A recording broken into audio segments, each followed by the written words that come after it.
रोजच्या प्रमाणे आपण 1 मिनिटभर डोळे मिटून शांत बसूया आणि मग कथेला आरंभ करूया.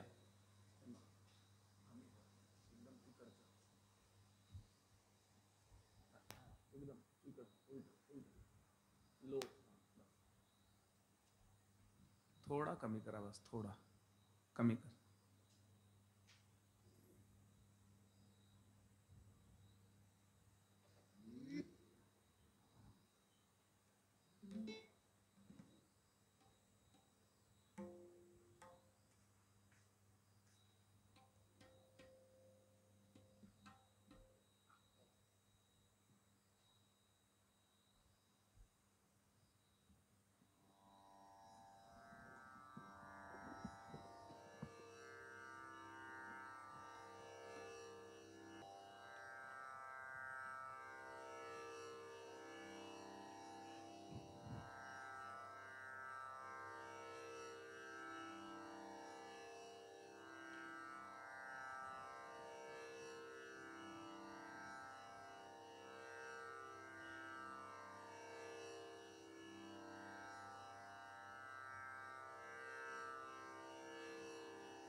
श्री मंगलमूर्ति मोरया, भगवती श्री जगदम्बा माता की जय. श्री सद्गुरुनाथ महाराज की जय. राजाधिराज प्रभु रामचंद्र भगवान की जय. भगवती श्री सीता माता की जय. श्री महारुद्र हनुमान की जय. भगवान श्री गोपाल कृष्ण महाराज की जय. सब संतन की जय. जय जय रघुवीर समर्थ. हरि ओम नमो भगवते वासुदेवाय. हरि ओम नमो भगवते वासुदेवाय. हरि ओम नमो भगवते वासुदेवाय. हरि ओम नमो भगवते वासुदेवाय. हरि ओम नमो भगवते वासुदेवाय.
भगवते वासुदेवाय।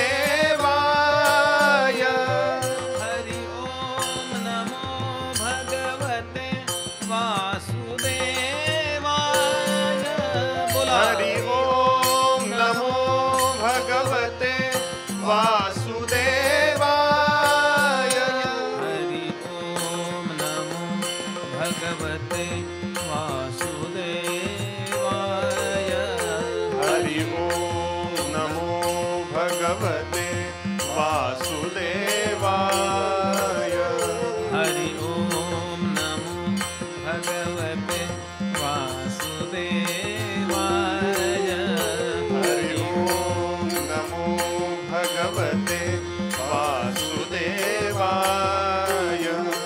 हरि ओम नमो भगवते वासुदेवाय। हरि ओम नमो भगवते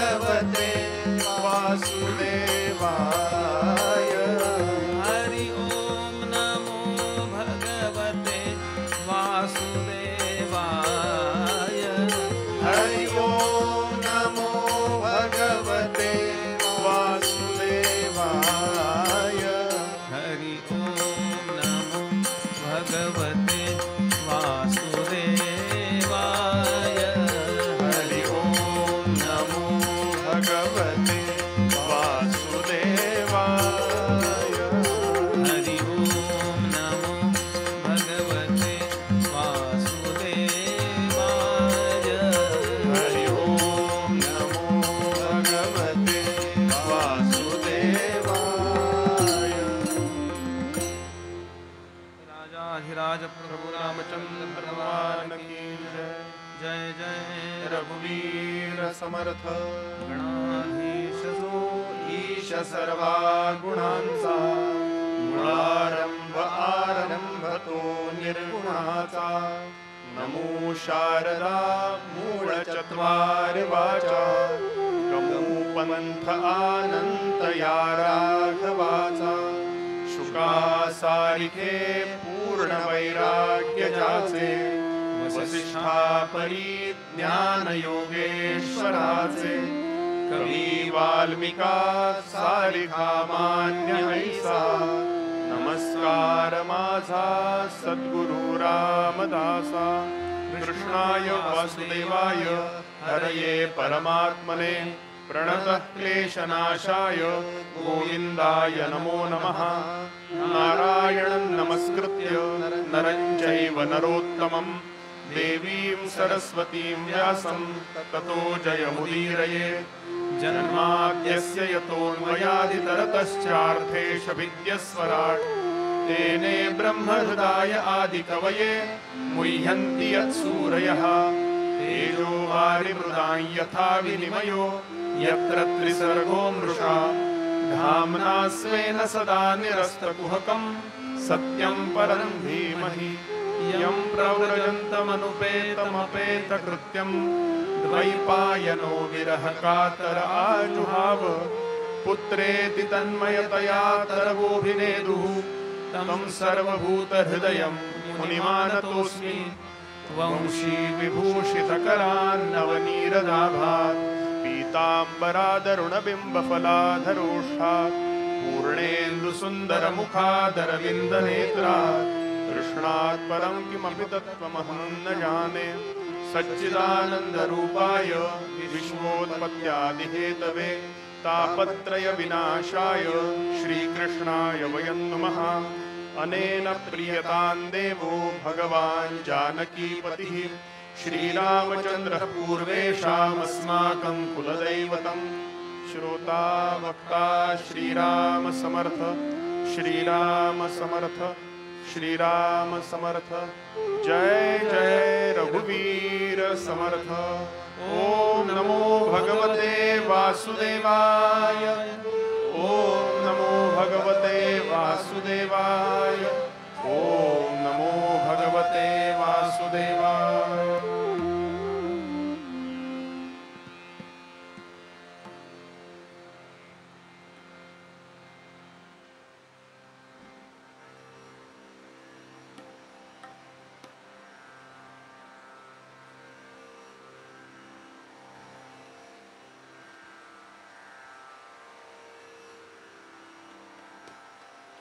भगवान श्री रामचंद्रांच्या या अतिशय पवित्र अशा मंदिरामध्ये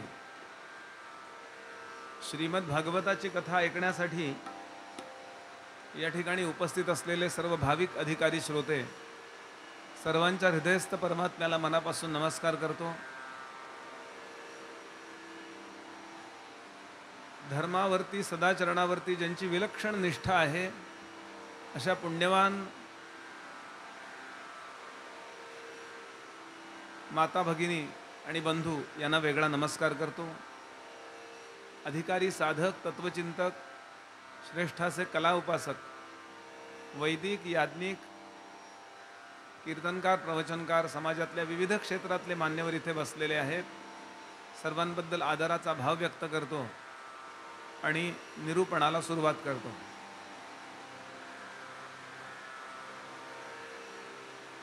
गंगा दशहार सुरू आहे, त्यामुळं भागवताची गंगा आणि प्रत्यक्ष आकाशातून निसर्गाची जी गंगा, दोन्हीची वेळ एकच दिसतीये.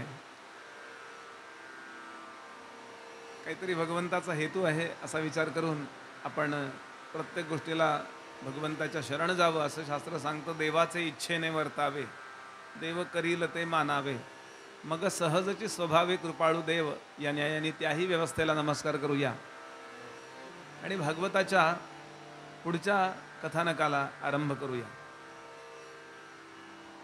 आपण काल पद्मपुराणांतर्गत भागवताचं महात्म्य पाहण्याचा प्रयत्न केला. या भागवतानी काय होतं तर संकल्पना स्वच्छ होतात आणि साधनेची उपलब्धी होते. आपण काय साधन करावं हेच जर कळलं नाही, औषध कुठलं घ्यायचं हेच जर कळलं नाही तर रोग कसा बरा होणार. ॲटलिस्ट रोगाचं निदान करून औषधाचं निश्चयीकरण करणं एवढी तरी गोष्ट करायला पाहिजे की नाही. औषध घेणं त्या पेशंटवर आहे. मेहेंदळे बुवा म्हणून एक पुण्यातले बुवा होऊन गेले कीर्तनकार. ते म्हणायचे, डॉक्टर होते त्यांचे एक मित्र, ते म्हणले डॉक्टर निदान तरी नीट करत चला. असं खूप अनुप्रास वापरायचे ते आणि श्लेषही वापरायचे. म्हणून आपल्या रोगाचं निदान आपल्या आतमध्येच होतं. हे मला जमत नाहीये, हे मला जमलं पाहिजे, ही माझी संकल्पना चुकीची आहे, ती बरोबर झाली पाहिजे. आणि साधनेची जी आपल्याला उपलब्धी आहे, साधन कळलं पाहिजे, हे मी करायला पाहिजे, मी या साधनाचा अधिकारी आहे, मी याला योग्य आहे. हे भागवतानी होतं. एका वेळच्या श्रवणाने नाही झालं तर दोनदा ऐका, तीनदा ऐका, सतत ऐकत राहा. भागवत ऐका. परिणाम असा होतो की आपल्याला सगळ्या अर्थाने सगळ्या प्रकारची सुख प्राप्त होतात. ऐहिक सुख सुद्धा प्राप्त होतात असं लिहिलंय त्यांनी. भागवतानी तुमचा व्यवसाय चांगला चालतो असं लिहिलंय. भागवताचं जर अनुष्ठान तुम्ही मांडलं तर आरोग्य चांगलं राहतं. म्हणजे हे ऐहिक, पारलौकिक आणि आध्यात्मिक तिन्ही कल्याण करणारं अनुष्ठान आहे असं भागवतातच लिहिलंय. आणि सर्वोत्तम लाभ काय होतो तर भगवंत आपल्यावरती अत्यंत प्रसन्न होतो. अरे ज्या करता मी तुला देह दिला होतास ते तू केलंस, आता मी तुझ्यावरती प्लीज आहे, संतुष्ट आहे, असं भगवंताला आपल्याबद्दल वाटायला लागतं. हे भागवत श्रवणाचं प्रामाणिक फल आहे. बरं, भागवतातला पहिला श्लोक. श्री गणेशाय नमः, श्री सरस्वत्यै नमः, श्री गुरुभ्यो नमो नमः. भगवान श्री गोपाल कृष्ण चरणारविंदाभ्यां नमः. जन्माद्यस्य यतोऽन्वयादितरतश्चार्थेष्वभिज्ञस्वराट् तेने ब्रह्महृदाय आदिकवये मुह्यन्ति यत्सूरयः. तेजो वारिमृदाय यथा विनिमयो यत्र त्रिसर्गो मृषा. धाम्ना स्वेन सदा निरस्तकुहकं सत्यं परं धीमहि.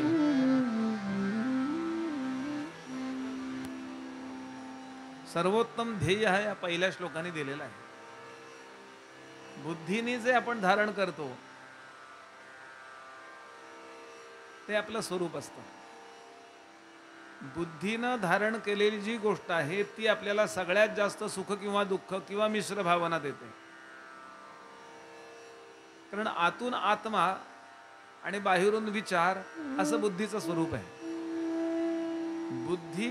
बुद्धीला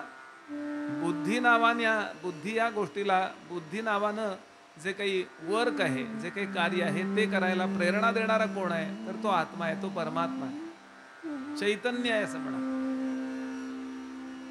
आणि बाहेरून म्हणजे बुद्धी कार्य काय करते, तर ती विचार करते. बुद्धीचे बरेच गुण सांगितले न्यायशास्त्राने, पण अगदी सोपं घ्या. निश्चय करते ती बुद्धी. आता आपल्या बुद्धीने निश्चय काय केलाय, तर हा देह म्हणजे मी आहे असा निश्चय आपण केलेला आहे, सगळ्यांनीच केलेला आहे. म्हणजे साक्षात्कारी लोक सोडून बाकी सगळ्यांचा निश्चय असाच आहे की मी देह आहे. मग देहाला धारण करणारे जे प्राण आहेत, मन आहे, चित्त इत्यादी गोष्टी आहेत, त्या पण माझ्या आहेत. आणि कधी कधी इतकं एकरूप होतं की माझ्या नाही आहेत, तेच मी आहे. वाईट वगैरे वाटतं ते मनाला वाटतं बरं का. सिरियल बघताना किंवा सासूबाई काही बोलल्या, म्हणजे आता हल्ली त्या अशा सासूबाई राहिल्या नाही आहेत. आमचे कुबेरबुवा सांगतात की हल्ली ते प्रोडक्शनच संपलं म्हणलं. वाईट वाटणं नावाची गोष्ट कुठे होते, तर ती मनामध्ये होते. सारखं एकच ध्यास घेऊन सारखं एकच विचार कोण करतं, ते चित्त आहे. एकाच विचाराला घट्ट धरून ठेवतं. आता पाऊस पडतोय वाटतं, आता पाऊस पडतोय वाटतं, असं आहे काय ते असेल. एकच सारखं चित्त. मी अमुक अमुक अमुक केलं, अमुक अमुक करतोय आणि अमुक अमुक करणार आहे असा विचार करणारी जी आतली व्यवस्था आहे अंतःकरणाची, त्याला म्हणायचं अहंकार.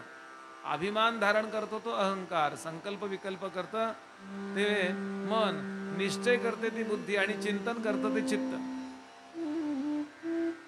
शक्ती नावाची गोष्ट या शरीरात प्रसृत करतं ते प्राण बर का. विषयाचं आलंबन जे आहे, त्या विषयाच्या आलंबनाला म्हणजे विषयाचं जे काही विषय नावाची जी गोष्ट आहे त्यामध्ये इंद्रियांना गुंतवून ठेवतं ते ज्ञानेंद्रिय बरं का. अंतःकरणाला अंतःकरण म्हणजे आतलं इंद्रिय, त्याला गुंतवून ठेवतं ते ज्ञानेंद्रिय. चक्षु नावाचे जे इंद्रिय आहे ना, ते रूप नावाच्या विषयामध्ये आपल्याला आपल्या वृत्तींना गुंतवून ठेवतात. आणि जो काही मी आहे, आपण कोण मी मी मी म्हणतो, यापैकी कुठेतरी आपण थोड्या वेळापुरता प्लॅन करतो. थोड्या वेळा आपण काही बघत असतो ना, तेव्हा आपण ऐकत नाही काही. 10 हाका मारल्या तुम्हाला, कुठं बघताय तुम्ही? आपलं लक्ष बघण्यात असतं. ऐकण्यात लक्ष असलं ना, भिंतीला असं कान लावून ऐकतात, तर समोरचं काही दिसत नाही. पण डोळ्याचं लक्ष म्हणजे काही वेळा सगळ्या ठिकाणी थोडा थोडा मी आपण स्प्लिट करतो, विभागतो. पण काही वेळा जो एकच मी असतो, असा तो जो मी आहे,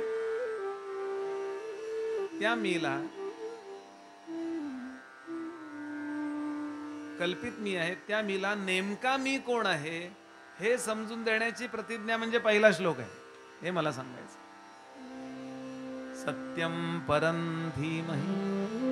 धी म्हणजे बुद्धी आणि मही, धीमहि म्हणजे बुद्धीने मी धारण करतो. तत्सवितुर्वरेण्यं भर्गो देवस्य धीमहि. बुद्धीने मी तो विचार करतोय. 24 साली गेलं, आता 29 साली असं कायम हे विचार करायचा आहे. श्लोक नुसता नाही ऐकायचा. मी कशाचं ध्यान करतो, व्यास म्हणाले. म्हणजे आपण सगळ्यांनी करा. आपण व्यासांना फॉलो करतोय ना, आपण त्यांचे अनुयायी आहोत. पाठीमागे जाणे याला अनुयायी म्हणतात. मध्येच माकडासारखी दुसऱ्या पक्षात उडी मारणे याला नाही म्हणत अनुयायी. आपण व्यासांना, शुकदेवांना फॉलो करतोय. मग ते सांगतात सत्यम परम धीमहि, सत्यम परम धीमहि, सत्यम परम धीमहि, धर्म प्रोज्झित कैतवोत्र परमो निर्मत्सराणां सतां, वेद्यं वास्तवमत्र वस्तु शिवदं तापत्रयोन्मूलनम्. श्रीमद्भागवते महामुनिकृते किंवा परैरीश्वरः सद्यो हृद्यवरुध्यते कृतिभिः शुश्रूषभिस्तत्क्षणात्. कुणाला भगवंत प्राप्त होतो? स्वकर्तव्यामध्ये जो रत आहे. निर्मत्सराणां सतां, कुणाचाही मत्सर नाही. कोणाबद्दलही कमी जास्तपणाची भावना नाही. जे आहे ते आहे, मी आहे असं आहे, असा जो आहे. आणि अशावर भागवत कृपा करतं असं सांगून मी पहिला श्लोक सोडवलेला नाहीये बरं का. पहिला श्लोक इतका महत्वाचा आहे, पण त्याचा विस्तार चतुश्लोकी भागवतात येणार आहे, म्हणून मी आता तिथे थांबत नाहीये. मग काल म्हणत होतो तसं नैमिषारण्यामध्ये हे ऋषीमुनी ऐकायला बसले. तुम्ही इतकं चांगलं भागवत आहे असं पद्मपुराणाच्या आधारानं सांगितलं, मग ते भागवत का नाही सांगत आहेत? नैमिषे निमिषक्षेत्रे ऋषय शौनकादयः सत्रं स्वर्गाय लोकाय सहस्र सममासत. महाराज, ही सगळी मंडळी बसली आहेत, शौनकादी ऋषी बसलेले आहेत. त्यांचा आकडा त्यांनी 88,000 असा दिलेला आहे. मनामध्ये यायलाच पाहिजे की 88,000 ऋषींना एक मनुष्य बोललेलं ऐकू गेलं कसं? इथं 200 लोक आहेत, तर सिस्टीम एवढी चांगली सांगावी लागली आपल्याला. तर याचा अर्थ असा, अशी काहीतरी व्यवस्था असणार आहे की ते बोललेलं सगळ्यांना ऐकू गेलं, असं काहीतरी असणार आहे. असा अर्थ करायचा आणि पुढे जायचं. त्यांना ऐकू कसं गेलं याची या संशोधनात जर आपण ऐकू येईन असं होईपर्यंत जर अभ्यास करत राहिलो म्हातारं होईपर्यंत, तर वेळ वाया जाईल, कळेल आपल्याला नाही असं नाही. असो, 6 प्रश्न विचारलेले आहे भागवतामध्ये आरंभी. अतः साधोत्सारम अथः साधोत्रयत्सारम समुद्धृत्य मनीषया ब्रूहि न श्रद्धधानानां येनात्मा संप्रसीदति. महाराज,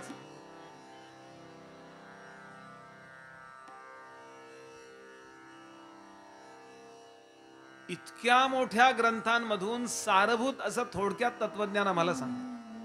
इतकं ऐकायला वाचायला वेळ कुणाला आहे? सार थोडक्यात सांगा की एवढं करा की झालं का. IMP असताना ते 21 अपेक्षित असतं की नाही, तेवढाच अभ्यास करा. दुसरा प्रश्न, मनुष्याच्या देहात आल्यानंतर सर्वात उत्तम असा मनुष्य देहाचा उपयोग काय, जेणेकरून मनुष्य पण सिद्ध होतं, माणूस सिद्ध होतो, अशी जबाबदारी, असं कर्तव्य कुठलं आहे? तिसरा प्रश्न, आम्ही असं ऐकून आहोत की ईश्वर या विश्वाला बनवतो, तयार करतो, मग तो अवतार का घेतो? जर बनवणारच तो आहे, तर रावणाला मारायकरता फक्त बॅकअप काढून घ्यायचा त्याचा, हार्ट बंद. कारण त्यांनी चालवलं, ईश्वरानं आणि त्याच्या सिस्टीमने विश्व चाललंय की नाही. डोळ्याला दिसतं, कानाला ऐकू येतं, त्वचेला स्पर्श करतो, पायाने आपण चालतो, मनामध्ये विचार करतो, ही सगळी ईश्वराची योजना आहे. डोळ्यांनी बघतो ध्वनी परिसितो, कानी पदी चालतो, जिव्हेने रस चाखतो, मधुरही वाचे आम्ही बोलतो, हाताने बहुसाल काम करीतो, विश्रांती ती घ्यावया, घेतो झोप आणि सुखे फिरोन प्रवचन झाल्यावर उठतो, ही ईश्वराची दया.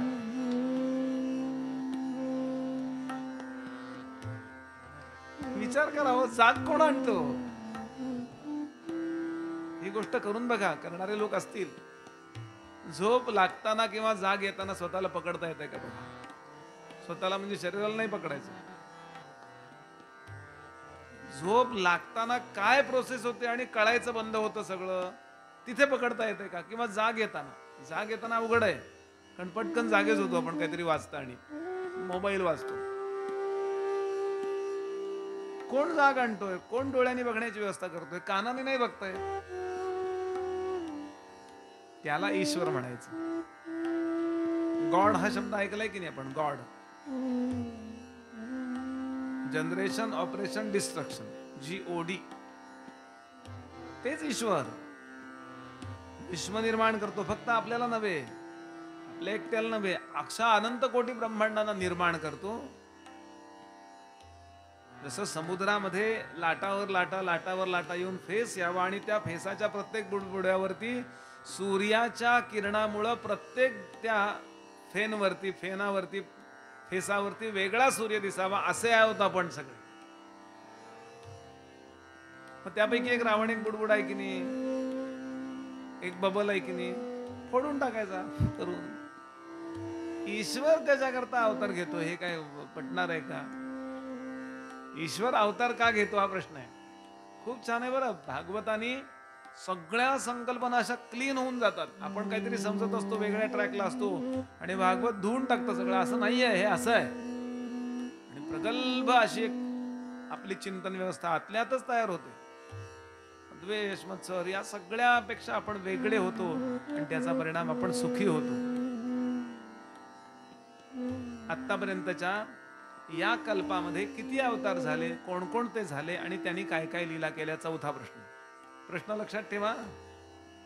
पहिला काय प्रश्न आहे? शास्त्र विस्तीर्ण आहे, त्याचं सार काय? दुसरा प्रश्न काय? मनुष्याच्या जीवनाचं सर्वोत्तम ध्येय कोणतं असावं?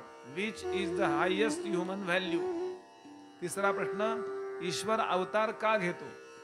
चौथा प्रश्न, ईश्वराने आत्तापर्यंतच्या या कल्पामध्ये, तसे कायम होतच असतात अवतार, पण आत्ताच्या या कल्पामध्ये कोणकोणते अवतार घेतले आणि काय काय लीला केल्या?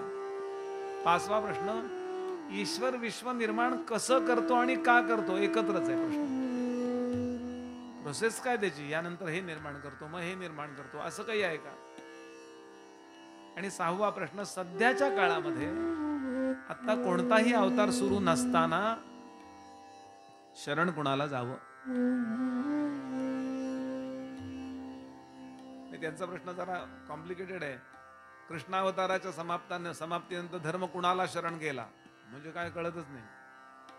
सोपं म्हणजे धार्मिक माणसानं कुणाला शरण असावं असा प्रश्न आहे आत्ताच्या काळात. किंवा मी देवा तू बघ माझं काय, मला ही समस्या आहे, बाकी व्यावहारिक उपाय काय करायचे, डॉक्टर काय जे करायचं असेल ते करूया, पण शरणागत पाहिजे ना आपण कुणाला तरी कुठेतरी.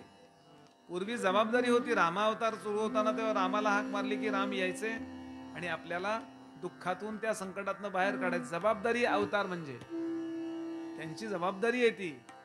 अवतार म्हणजे नुसते आपले बघा आरशात काय दिसतोय तुमचा अवतार, असं वर कसे दिसतोय तो नाहीये. वरून खाली मनुष्य काय, तो जो कोण मनुष्य नव्हे तो कोण येतो. अवतार म्हणजे अव शब्द आहे आणि तरतरती धातू आहे. इकडून तिकडे जाणे याला तरतरती तरतरती जाणे. आणि अव उपसर्ग लागला की त्याचा अर्थ बदलतो. वरून खाली येणे. वरून खाली कशा करता येतो तो? तर जे खालचे आहेत त्यांचा उद्धार करण्याकरता. आपण जीवदशेला आलोय म्हणजे आपण पण अवतारच आहोत. म्हणून जे पतित आहेत, जे विचारे आहेत, जे स्वतःच्या शक्तीने आपलं कल्याण करू शकत नाहीत, त्यांना उद्धरण्याकरता, त्यांचं कल्याण करण्याकरता तो तसा होतो. जसं शिक्षक वर्गामध्ये तो अवतारच घेतो. कशा करता? त्या विद्यार्थ्यांना काही कळत नाही ते शिकवायला. असं प्रत्येक ठिकाणी लक्षात घ्या. तुम्ही आता तुमच्या खोलीत असता पण तुम्ही स्वयंपाकघरात अवतारच घेता. त्याचे जेवणार कसे घरातले लोक? अवतार शब्दाचा अर्थ घ्या. काहीतरी वर्क करायचंय, काहीतरी काम करायचं म्हणून तो राम कशाला झाला? अवतार. तर हा आतापर्यंत अवतार कोणकोणते झाले? तर शेवटचं, अवतार सुरू असताना आपण अवताराला प्रार्थना केली की कल्याण होत असे. आता कुठलाच अवतार सुरू नाहीये. बौद्ध अवतार समारोपित झाला आणि कलंकी किंवा कल्की नावाचा अवतार अजून व्हायचा आहे. अशा मधल्या स्थितीमध्ये आपण कुणाला प्रार्थना करावी असा प्रश्न येतो. हे 6 प्रश्न ऐकले आणि अतिशय आनंद झाला उग्रश्रवा ऋषींना आणि त्यांच्या डोळ्यातून आनंदाश्रू व्हायला लागले. खूप आनंद झाला. का? हे सगळं मला तुम्हाला सांगायचं सामर्थ्य माझ्या गुरुजींच्या कृपेनं प्राप्त आहे. मी सांगणार तुम्हाला हे का? माझ्या गुरुजींची कृपा आहे. आणि इथे त्यांनी आपल्या गुरुजींना नमस्कार केला. गुरुजी त्यांचे तसे वेदव्यास आहेत, पण भागवत कोणाकडून ऐकलंय त्यांनी? तर शुकदेवांकडून ऐकलेलं. यम प्रव्रजन्तमनुपेतमपेत कृत्यं द्वैपायनो विरह कातर आजुहाव पुत्रेति तन्मयतया तरवोभिनेदु तं सर्वभूत हृदयं मुनिमानतोऽस्मि तं सर्वभूत हृदयं मुनिमानतोस्मी. शुकदेवांना प्रणाम केला आणि आनंदाश्रू आले त्यांच्या डोळ्यात. सद्गुरूंचं नाव घेतल्याबरोबर, सद्गुरूंचं स्मरण झाल्याबरोबर, गुरुकृपेच्या आठवणीने सज्जनांचे डोळे पाणावतात. ज्ञानोबा गुरुजींबद्दल बोलायला जेव्हा लागतात तेव्हा मुख्य विषय बाजूला राहतो आणि गुरुस्तवनात असे वाहवत जातात. ज्ञानेश्वरी आपण वाचताना लक्षात येतं बघा, वाहवत जातात. शेवटी निवृत्तीनाथ म्हणतात, ज्ञानो विषय हा चालला होता रे. असं ज्यांचं होत असेल त्यांच्या चित्तामध्ये ज्ञान टिकून राहतं. ही कृतज्ञता खूपच महत्वाची आहे. अर्जुनाला भगवंतानी गीता सांगितल्याची अनेक कारणं दिलीत ज्ञानोबांनी. वास्तविक धर्मराज योग्य होता की नाही हो? गीता सांगायला योग्य कोण होता? गीता ऐकायला अर्जुनापेक्षा चांगला सुद्धा कोण होता? मला तर वाटतं इथे माईक लावून त्या 18 अक्षोहिणी सैन्याला सगळ्यांनाच सांगायला पाहिजे होतं गीता, होय की नाही? अर्जुनालाच का सांगितली? त्या अर्जुनाचे सद्गुण दिलेत गीतेच्या आरंभी, म्हणजे ज्ञानेश्वरीच्या आरंभी. त्यात एक सद्गुण दिलाय कृतज्ञता. आणि शेवटपर्यंत तो त्यांना बाण मारू शकला नाही. रडत होता हो भीष्मांना बाण मारता. अतिशय कृतज्ञ. यांनी घासातला घास खायला घातलाय मला. आपल्या मुलावर प्रेम नाही केलं, एवढं प्रेम केलं द्रोणांनी माझ्यावर, आणि होतच तसं. हा अर्जुनाचा सद्गुण आहे. इथे उग्रश्रवा ऋषींना अतिशय आनंद झाला, आनंदाश्रू आले. समर्थांच्या ओव्या आहेत बरं. मला असं वाटतं की हा मुद्दा सांगू का, हा मुद्दा सांगू. माझ्या सद्गुरु कृपेचे बळ मज माझी साठविले तुंबळ, आत्माराम नावाच्या ग्रंथात आरंभी म्हणतात. माझ्या गुरुची कृपा माझ्यावर आहे. माझी योग्यता नाहीये काही. मी कोण आहे? ज्ञानोबा म्हणाले, एरवी तरी मी मूर्खू. तसं पाहिलं तर मी मूर्ख आहे हो. ज्ञानोबा ते म्हणा. आणि मूर्ख काय म्हणतात बघा, एरवी तरी माझ्यासारखा कोणी शहाणा आहे का? म्हणून मला असं वाटतं की याचा खूप प्रचार झाला पाहिजे. प्रत्येकाने हे ऐकलं पाहिजे, म्हणजे संतांना अपेक्षित असणारं वागणं समाजामध्ये येईल. बरं असो. आणि बोलायला आरंभ झाला.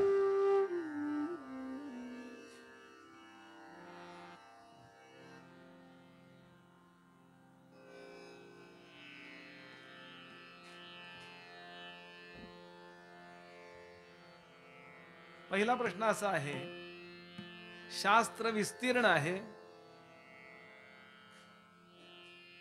त्याचं सार काय?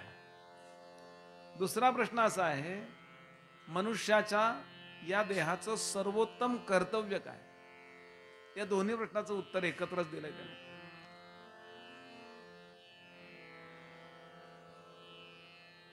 सोपं करून सांगतो, तुकोबांच्या भाषेत बोलूया. या देहामध्ये आल्यानंतर बाकी माकड झालो, बोकड झालो, गाढव झालो, ढेकूण झालो, डास झालो, काय चिलट झालो, काय बरंच काय झालेलं होतं. बऱ्याच देहामध्ये फिरून आपण मग या देहामध्ये आलेलो. या देहामध्ये आल्यानंतर काय सिस्टीम आहे, काय व्यवस्था आहे, आणि शास्त्राचं सार काय?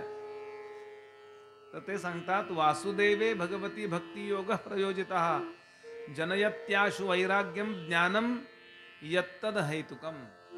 अगदी याच्यावरती तुकोबांचा जसाच्या तसा अभंग आहे.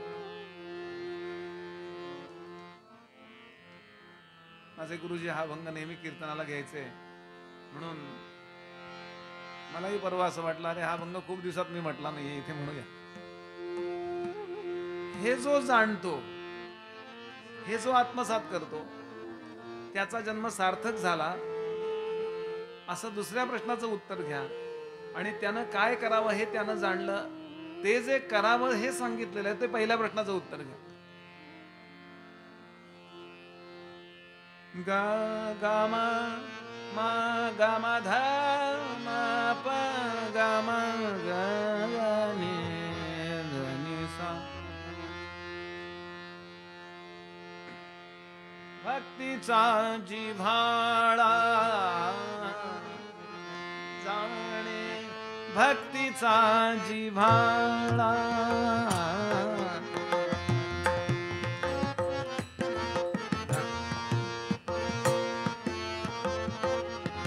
जाणे भक्तीचा जिव्हाळा तुची दैवाचा पुतळा तुची दैवाचा पुतळा. कोण दैवाचा पुतळा आहे? तुची दैवाचा पुतळा जाणे भक्तीचा जिव्हाळा.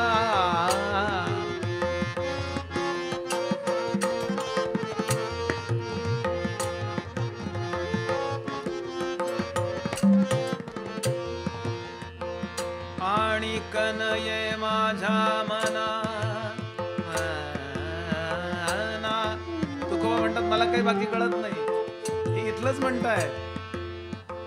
कुठलाही ज्ञानी पुरुष जे बोलतो ते पूर्ण सत्य का बोलू शकतो? कारण त्याला सत्य ज्ञान झालंय. सत्यम परम धीमहि म्हणून त्याला जे प्रेरणा होते ते सगळ्यात बेस्ट, सगळ्यात उत्तम, सगळ्यात ऍब्सोल्यूट शुद्ध अशीच प्रेरणा होते. ती तुकोबानं झाली आहे. आणि नये माझ्या मना हो का पंडित शाणा हो का पंडित शाणा जाणे भक्तीचा जिव्हाळा.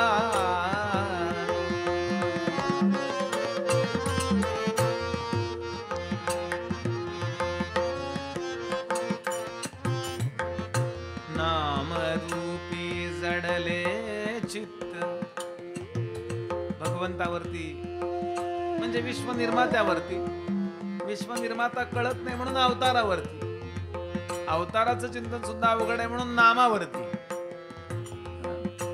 खरं म्हणलं तर विश्वनिर्मात्याचाच विचार सतत करायचा. सतत कुठला विचार करायचा? कोणी निर्माण केलंय, कोणी निर्माण केलं, कोणी हे निर्माण केलं, कोणी हे निर्माण केलं. सतत नाम रूपी जडले चित्त दास त्याचा मी अंकित दास त्याचा मी अंकित भक्ती जाणे नवविधा भक्ती जाणे नवविधा नवविधा भक्ती जाणे नवविधा.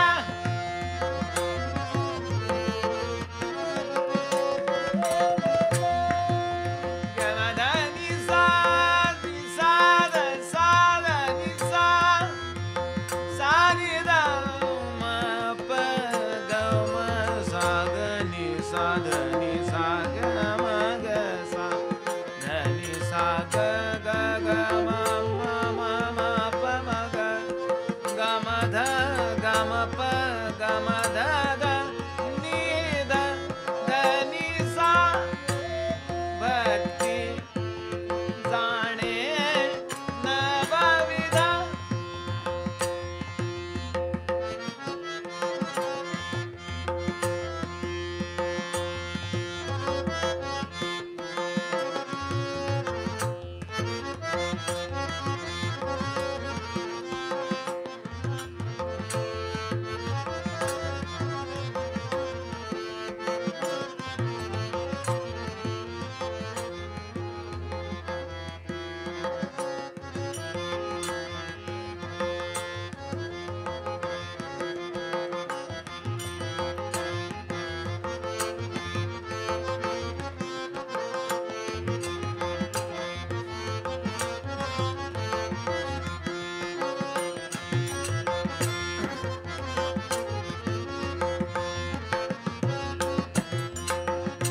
तुकोबांचे शब्द नीट ऐका.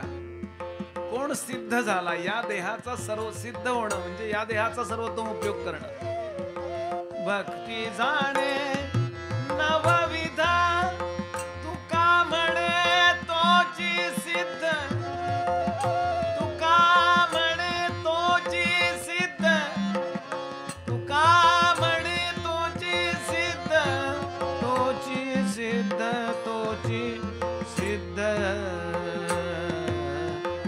जाणे भक्तीचा जिव्हाळा,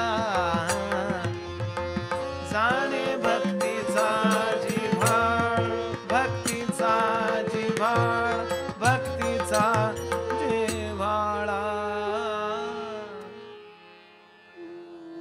माझ्या या देहामध्ये मी आल्यानंतर माझ्या या सगळ्या सिस्टीम्स, माझ्या या देहातल्या सगळ्या व्यवस्था चालवणारा म्हणजे सगळ्यांच्या देहातल्या, माझ्या म्हणजे वेगळा आणि त्यांचा वेगळा नव्हे, एकच तो जो कोण आहे त्याला ओळखण्याकरता सर्वोत्तम अशी व्यवस्था जर कुठली असेल तर तो मला आवडला पाहिजे. काहीतरी तर आहे ना. एडिसनचं प्रसिद्ध वाक्य आहे बरं का. एडिसन म्हणत असे, where is creation there must be a creator. ज्यांनी या लाईटचा शोध लावला ना, वैज्ञानिकांबद्दल बोलतोय, तुकोबा बोलतील विशेष नव्हे, कारण तुकोबा म्हणजे ते भक्तच आहेत. पण सायंटिस्ट लोक सुद्धा विचार करतात की निर्माता कोणीतरी असला पाहिजे आणि त्या निर्मात्याला ओळखण्याची सर्वोत्तम व्यवस्था म्हणजे त्याच्यावर प्रेम करणे ही आहे. भागवताचा सिद्धांत आहे. ज्ञानाने पण त्याला ओळखता येतं, योगाने सुद्धा बळजबरीनं त्याला ओळखता येतं. याला हट्टा न करायचा योग हठयोग म्हणतात. पण त्यापेक्षा सोपा जर कुठला असेल, सुलभ जर कुठला असेल, कलियुगामध्ये आपल्याला परवडणारा कुठला असेल तर तो भक्तियोग. 2 प्रश्नांची उत्तर एकत्र आली. तिसरा प्रश्न, ईश्वर अवतार का घेतो? रावणाला माराय करता? अजिबात नाही. मग कशा करता? शबरीला भेटाय करता. रावणाला माराय करता पुष्कळ लोक होते, परशुराम मारू शकत होते. वालीनी तर त्याला धरून चांगला आणला होता. सहस्रार्जुन आणि वाली या दोघांच्या तुरुंगामध्ये तो 6 महिन्याचा 2 कोर्स झाले होते त्याचे. वामनाने एकदा बलीची खोड काढायला तो गेला, बली त्याच्या स्वभावाप्रमाणे रावण, तेव्हा वामनाने त्याला दारातच मुसक्या बांधून ठेवला होता, नंतर माझ्या मालकाला भेट. त्यामुळे रावणाला मारायला रामांची आवश्यकता नव्हती, म्हणजे त्यांनी ते कार्य केलेलंच आहे. पण ते कार्य ते नुसती चुटकी मारून अचीव करू शकत होते. ईश्वर नावाची जी काही व्यवस्था आहे, आता कोरोना कोणी निर्माण केला होता? जर सगळं विश्व निर्माण करणारा भगवंत आहे तर कोणी निर्माण केला? ईश्वराच्या व्यवस्थेप्रमाणे झाला ना. तुम्ही ते कोणावर ब्लेम करा, यांनी केला त्या देशाने केला, पण ही व्यवस्था कोणाची आहे? कुणाला वाटलं व्हावा? त्याच्या व्यवस्थेला वाटलंय. फार झाली जरा प्रजा, पण तो कधी कधी यमाचे एक चक्कर होते हो, नाही का? ते लोक मार्च एंडिंगला ते सगळे पोलीस उभे राहतात बघा, पांढरे ते कपडे घालून. मार्च एंडिंग विनोद नाही करत आहे मी, खरोखर आहे असं. कधीतरी याला वाटतं चला एक युक्रेन मध्ये चक्कर मारूया, फार झाली प्रजा, संपवूया. मग त्याला काही, मला तर खूप वेळा वाटतं रावणाला जर कोरोना झाला असता तर त्याला 10 तोंड होती. याचं इन्फेक्शन बरं होईपर्यंत दुसऱ्या तोंडाला. रावणाला मारणं हे रामाचं आवडीचं कार्य नाही, लक्षात घ्या. शबरीला भेटणं हे त्याचं आवडीचं कार्य आहे. अहिल्याचा उद्धार करणं, केवटाचा उद्धार करणं. आणि भगवंतानी गीतेत सांगितलंय, माझं लाडकं काम कुठलं? परित्राणाय साधूना. भागवताची ही दृष्टी आहे. भागवत सगळ्याचा एक समन्वय ठेवतात. कारण आपल्याला अवतार म्हणलं की हिरोईक कथा आवडतात. तो असा उभा राहिला आणि त्यांनी अशा पद्धतीने बाण सोडला वगैरे, म्हणजे पराक्रमाच्या, मारामारीच्या, ढिशुम ढिशुमच्या कथा आपल्याला आवडतात. ते सगळं ठीक आहे, पण त्याला काही फार रावणाला मारणं हे केवळ आवडीचं काम नाहीये. नाहीतर त्यांनी निरोप कशाला पाठवला असता की शेवटचा करी विचार फिरू नये एकदा? हनुमंताला कशाला पाठवलं असतं? हनुमंतांनी जाऊन सांगितलंय रावणाला, नको हे कार्य करूस, कशाला असं परिस्थितीला डांबून ठेवलंस, तिला परत देऊन टाक, शरण जा, हे सांगितलंच नसतं ना. त्याचं जर आवडीचं काम असतं, आपलं आवडीचं काम, समजा सकाळ मधल्या किंवा कुठल्याही पेपर मधला ते कोड सोडवणं, दुसऱ्यानं सोडवलेलं आवडत नाही बघा, होतं की नाही? कारण ते आपल्याला आवडीचं असतं.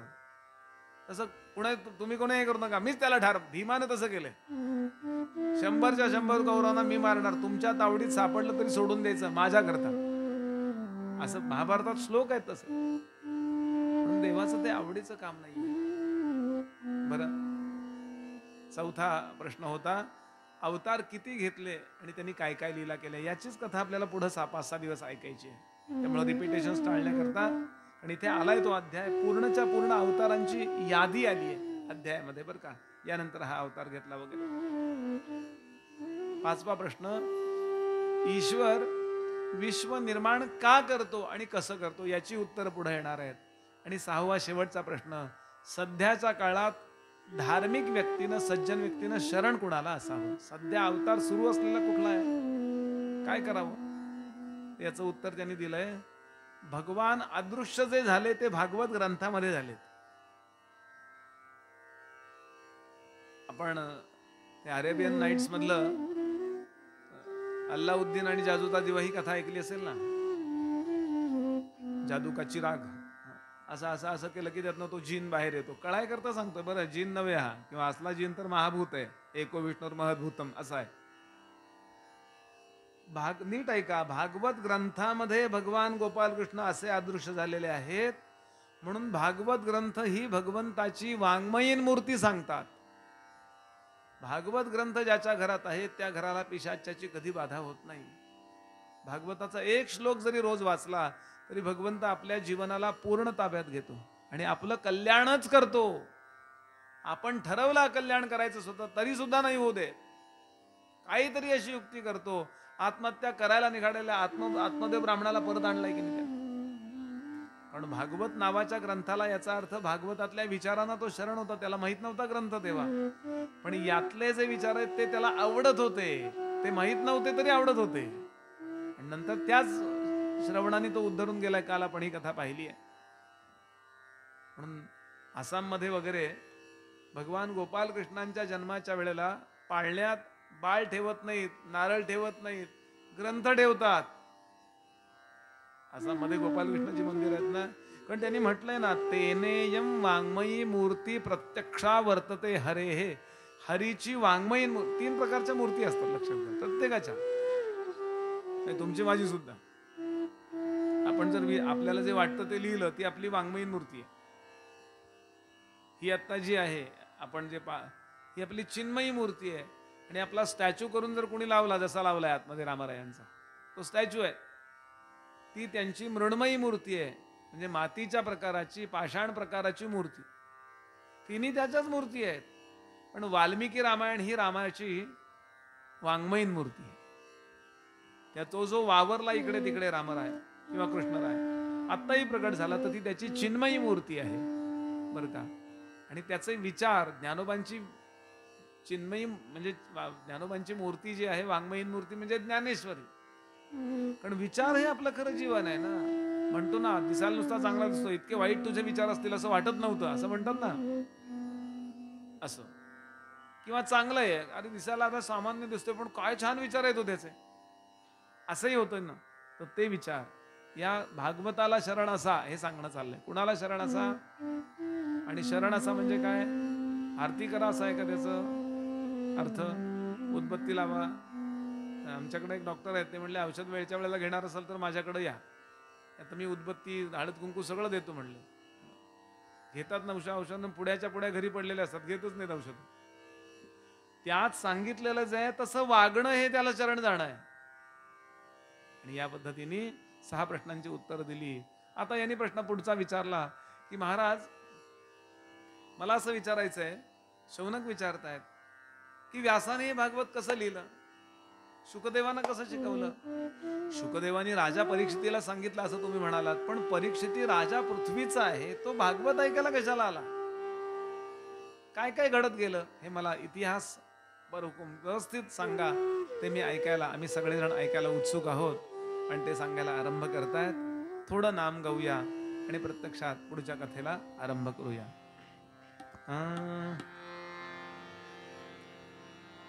श्री कृष्ण गोविंद हरे मुरारे, हे नाथ नारायण वासुदेव. श्री कृष्ण गोविंद हरे मुरारे, हे नाथ नारायण वासुदेव. श्री कृष्ण गोविंद हरे मुरारे, हे नाथ नारायण वासुदेव. श्री कृष्ण गोविंद हरे मुरारे, हे नाथ नारायण वासुदेव.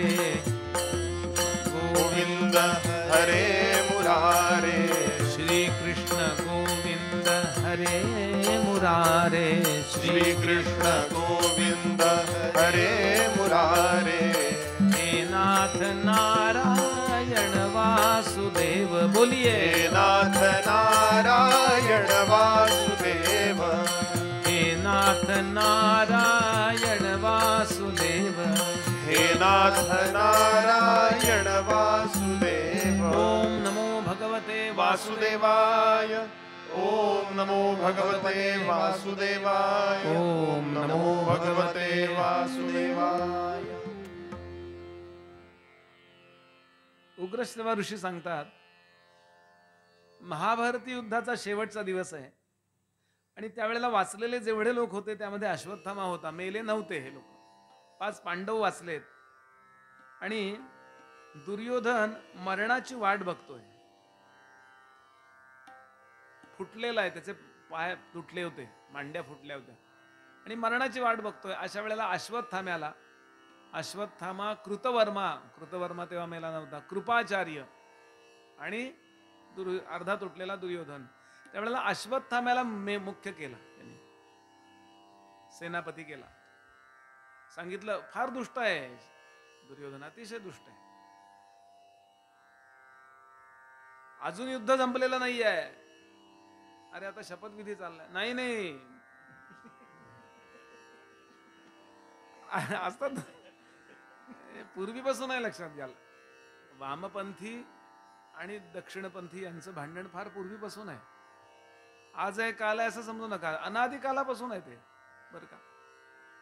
म्हणजे फक्त इंद्रिय गोचर सुखानाच खरं मानणारे आणि त्याच्याबरोबर अंतर्मुख होऊन आत्म्यालाही खरं मानणारे, अशा दोघांचं भांडण अनादिकालापासून आहे. फार मोठा विचार करून ठेवा, तात्पुरतं काँग्रेस भाजप असा विचार करू नका. मला त्यांच्याशी काही कर्तव्य नाही, मी फक्त तुम्हाला उदाहरण सांगतो. तिथं कॅनडामध्ये गेलो होतो, दासबोध सांगत होतो मी, तर एक मनुष्य वाम ते लेफ्ट LBGTQ वाला, समजलं तर लक्षात घ्याल, माझ्याशी वाद घालायला आला समोर. म्हटलं तुम्ही नैसर्गिक बोलताय. मला म्हणला मी पेंग्विन आहे असं वाटतंय. वाद घातला माझ्याशी तुम्ही, मी पेंग्विन आहे असं मला वाटतंय. काय म्हणणं आहे तुमचं? म्हटलं मग कर एखाद्या पेंग्विनशी लग्न, होते का तुला पेंग्विन बघूया. काहीतरी काय बोलतोय म्हणलं. निसर्गाला सोडून आपला धर्म नाहीये. तुला कळलं तरी नाही कळलं तरी. आम्ही ज्ञानोबा तुकोबा, तू किती बोललास तरी माझ्यावर परिणाम होणार नाही म्हणलं त्याचा.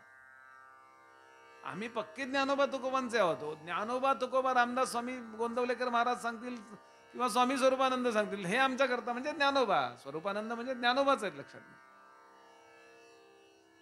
अभंग ज्ञानेश्वरी म्हणजे ज्ञानेश्वरीचे अभंग आहेत. ज्ञानेश्वरी म्हणजे गीता म्हणजे गोपालकृष्ण म्हणजे अवतार म्हणजे वेदांची व्यवस्था. असं लावून बघ. शिवाजी महाराज तुकोबानं शरण होते की नाही? म्हणजे शिवाजी महाराजांचे सगळे फोटो लावणारे जे आहेत त्यांनी तुकोबानं शरण असलं पाहिजे की नाही? हे शिवाजी महाराजांचे फोटो वापरणाऱ्यांनी लक्षात घेतलं पाहिजे. नाही तर फोटो लावू नका, कारण शिवाजी महाराज नमस्कार अभंग आहेत ना, त्याच्यात अभंग उपलब्ध आहेत. तुका म्हणे तुम्ही श्रीमंत मानाचे, पूर्वीला देहाचे हरिभक्त अभंगच आहे. आणि पूर्ण शरण होते, असे थोडेसे शरण नव्हते, पूर्ण शरण होते, गुरुच मानत होते. त्यांनी सांगितलं म्हणून ते रामदास स्वामींकडे गेलेत, लक्षात घ्या. मला सांगायचा हेतू काय, शरणागती कशाला म्हणतात. तेव्हा आपला मुद्दा असा चाललाय की असा तो दुर्योधन होता आणि त्यांनी त्या अश्वत्थाम्याला सांगितलं की पांडवांना संपव. पांडव नेमके पांडवांच्या त्या शिबिरात पांडव नव्हते.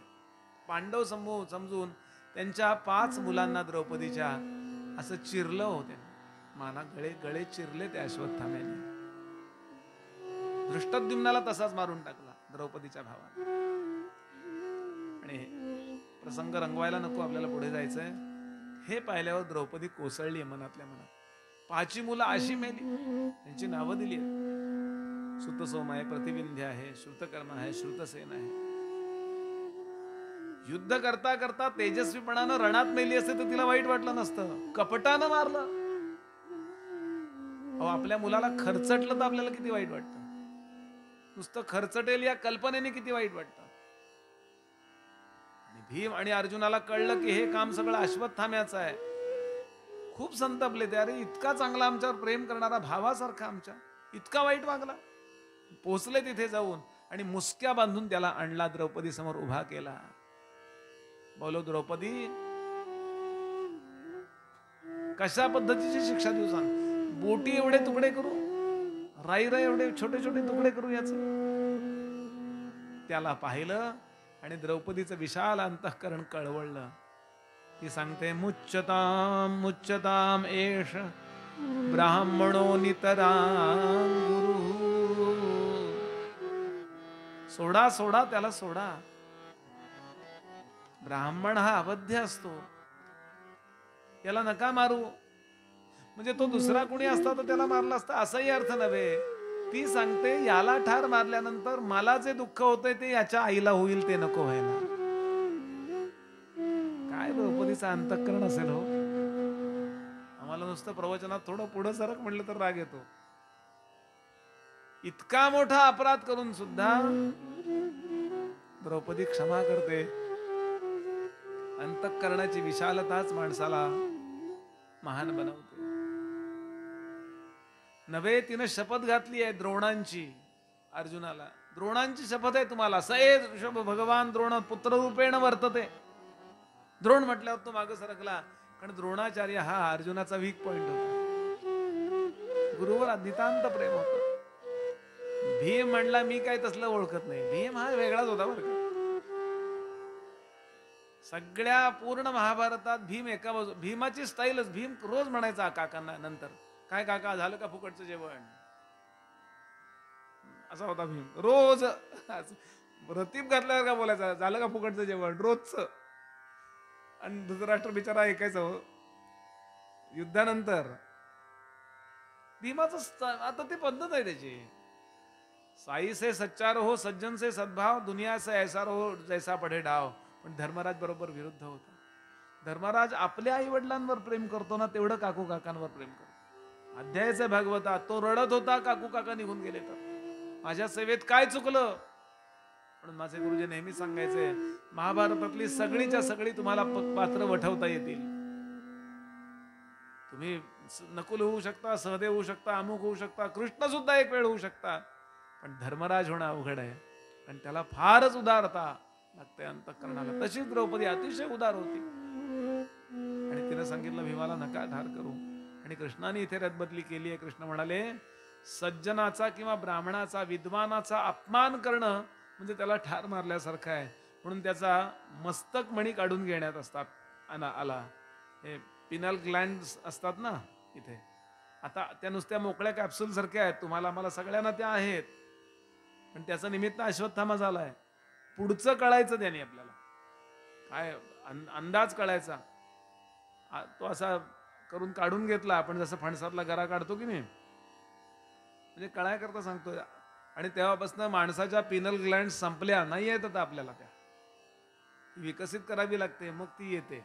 खूप अवघड आहे ते असं. आणि मग अश्वत्थामा जाता जाता ब्रह्मास्त्र सोडतो. कुणावरती?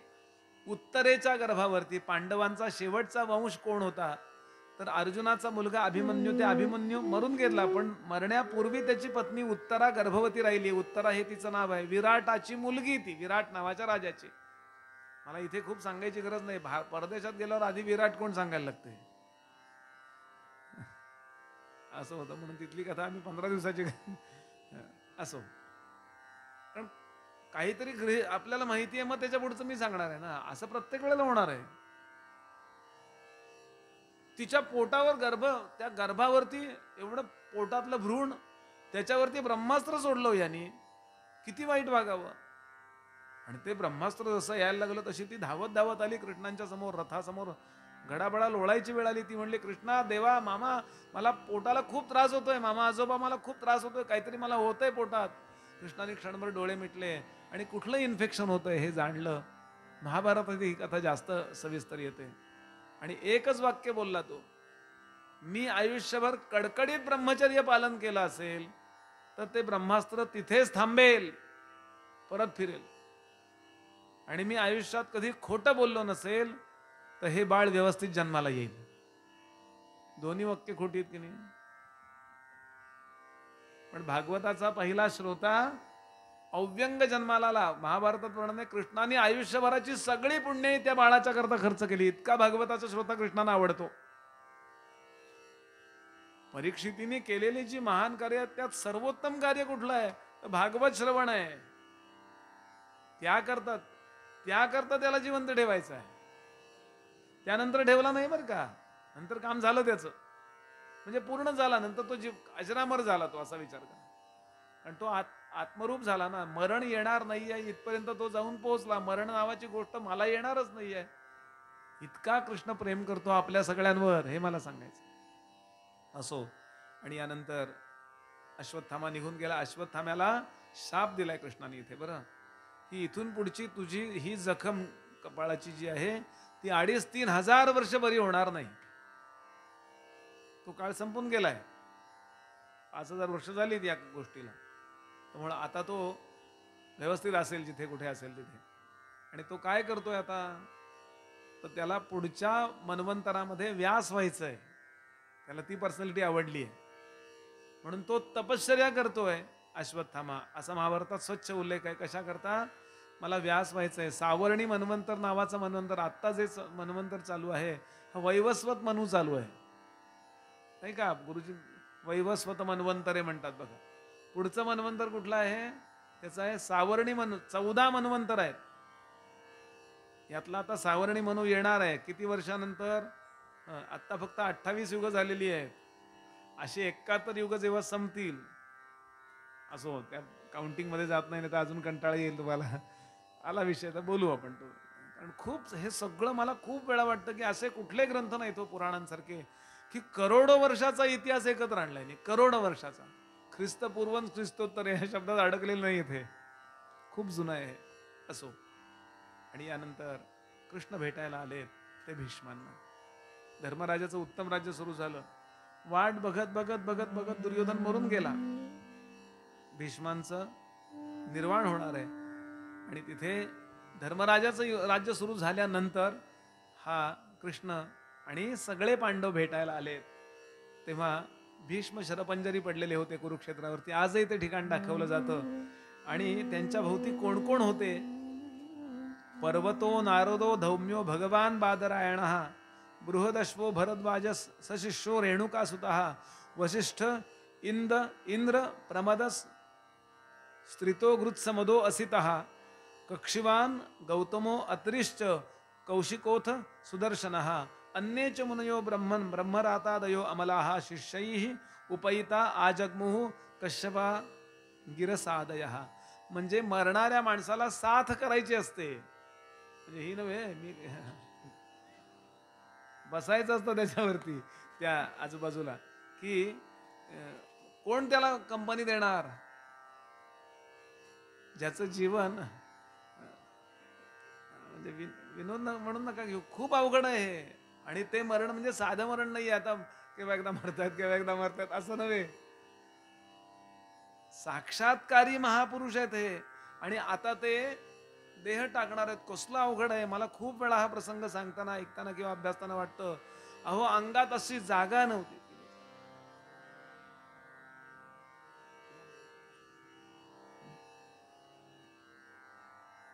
अंगात अशी जागा नव्हती की जखम झाली नव्हती. इतके बाण गेलेत आणि असे तरंगतायत. इतकी मजबूत शरीरयष्टी आहे की आपल्या वजनानं ते खाली जाऊन टेकले नाहीये. 18 दिवसाचं युद्ध झालंय आणि त्या पुढे जवळपास म्हणजे 90वा दिवस होता ते गेले तेव्हा. रथसप्तमीचा दुसरा दिवस, भीष्माष्टमी, बर का. तिथे देह टाकायचा आहे. आणि आता ते श्रीकृष्ण गोविंद हरे मुरारे हे नाम गात आहेत. आणि इथे कृष्ण जाऊन पोहोचले, 5 पांडव जाऊन पोहोचले. आणि तेव्हा इतकी मोठी मोठी ऋषी मंडळी त्यांच्या शेजारी उपनिषद म्हणत बसलेली होती. आता मी ज्यांची नावं घेतली, पर्वतो नारदो, त्यानंतर परशुराम, भीष्मांचे गुरु आहेत ते. शिष्य मरतोय आणि गुरु बसले. एक काळ त्यांचं युद्ध झालं होतं, कडाक्याचं भांडण, कडकडीत भांडण. काही मुद्द्यावरनं झालं होतं. आंबेशी लग्न कर असं परशुरामांचं म्हणणं होतं. आणि हे म्हणत होते, नाही माझा अमुक आहे, मी व्रत घेतलेला आहे. आणि खूप मोठं भांडण झालं. म्हणजे युद्ध झालंय. पण युद्ध होऊन सुद्धा देह टाकायच्या वेळेला आपल्या शिष्याच्या जवळ ते उपलब्ध आहे. हे वैर खुन्नस असलं काही मोठ्या लोकांच्या चित्तात नसतं. खूप मोठी अंतःकरण असतं त्यांचे, म्हणून ते मोठे ना. असं क्षुल्लक कारणाने ह्याचं माझं जमत नाही, गेले 20 वर्ष मी त्याच्याशी बोलत नाही, अगदी बालिश. मला अब्दुल कलामांचं एक वाक्य खूप आवडतं. ते म्हणाले, प्रेम करायला माणसाला आयुष्य कमी पडतं आणि माणसं वैर करायला वेळ कुठनं काढतात कोणास ठाऊक म्हणाले. आता म्हणजे अब्दुल कलामांना आपण पाहिले म्हणून मी त्यांचं उदाहरण देतो. खूप मोठी माणसं आहेत आणि कृष्ण तिथे जाऊन पोहोचतात, चरणाजवळ उभे राहतात. असा स्पर्श केला चरणांना. 450 पेक्षा जास्त वय आहे भीष्मांचं. खूप महान आहेत ना हे लोक. 450 पेक्षा. कृष्णच जवळपास 98-99 वर्षाचा आहे. अर्जुन आहे 100 पेक्षा जास्त वयाचा आहे धर्मराज.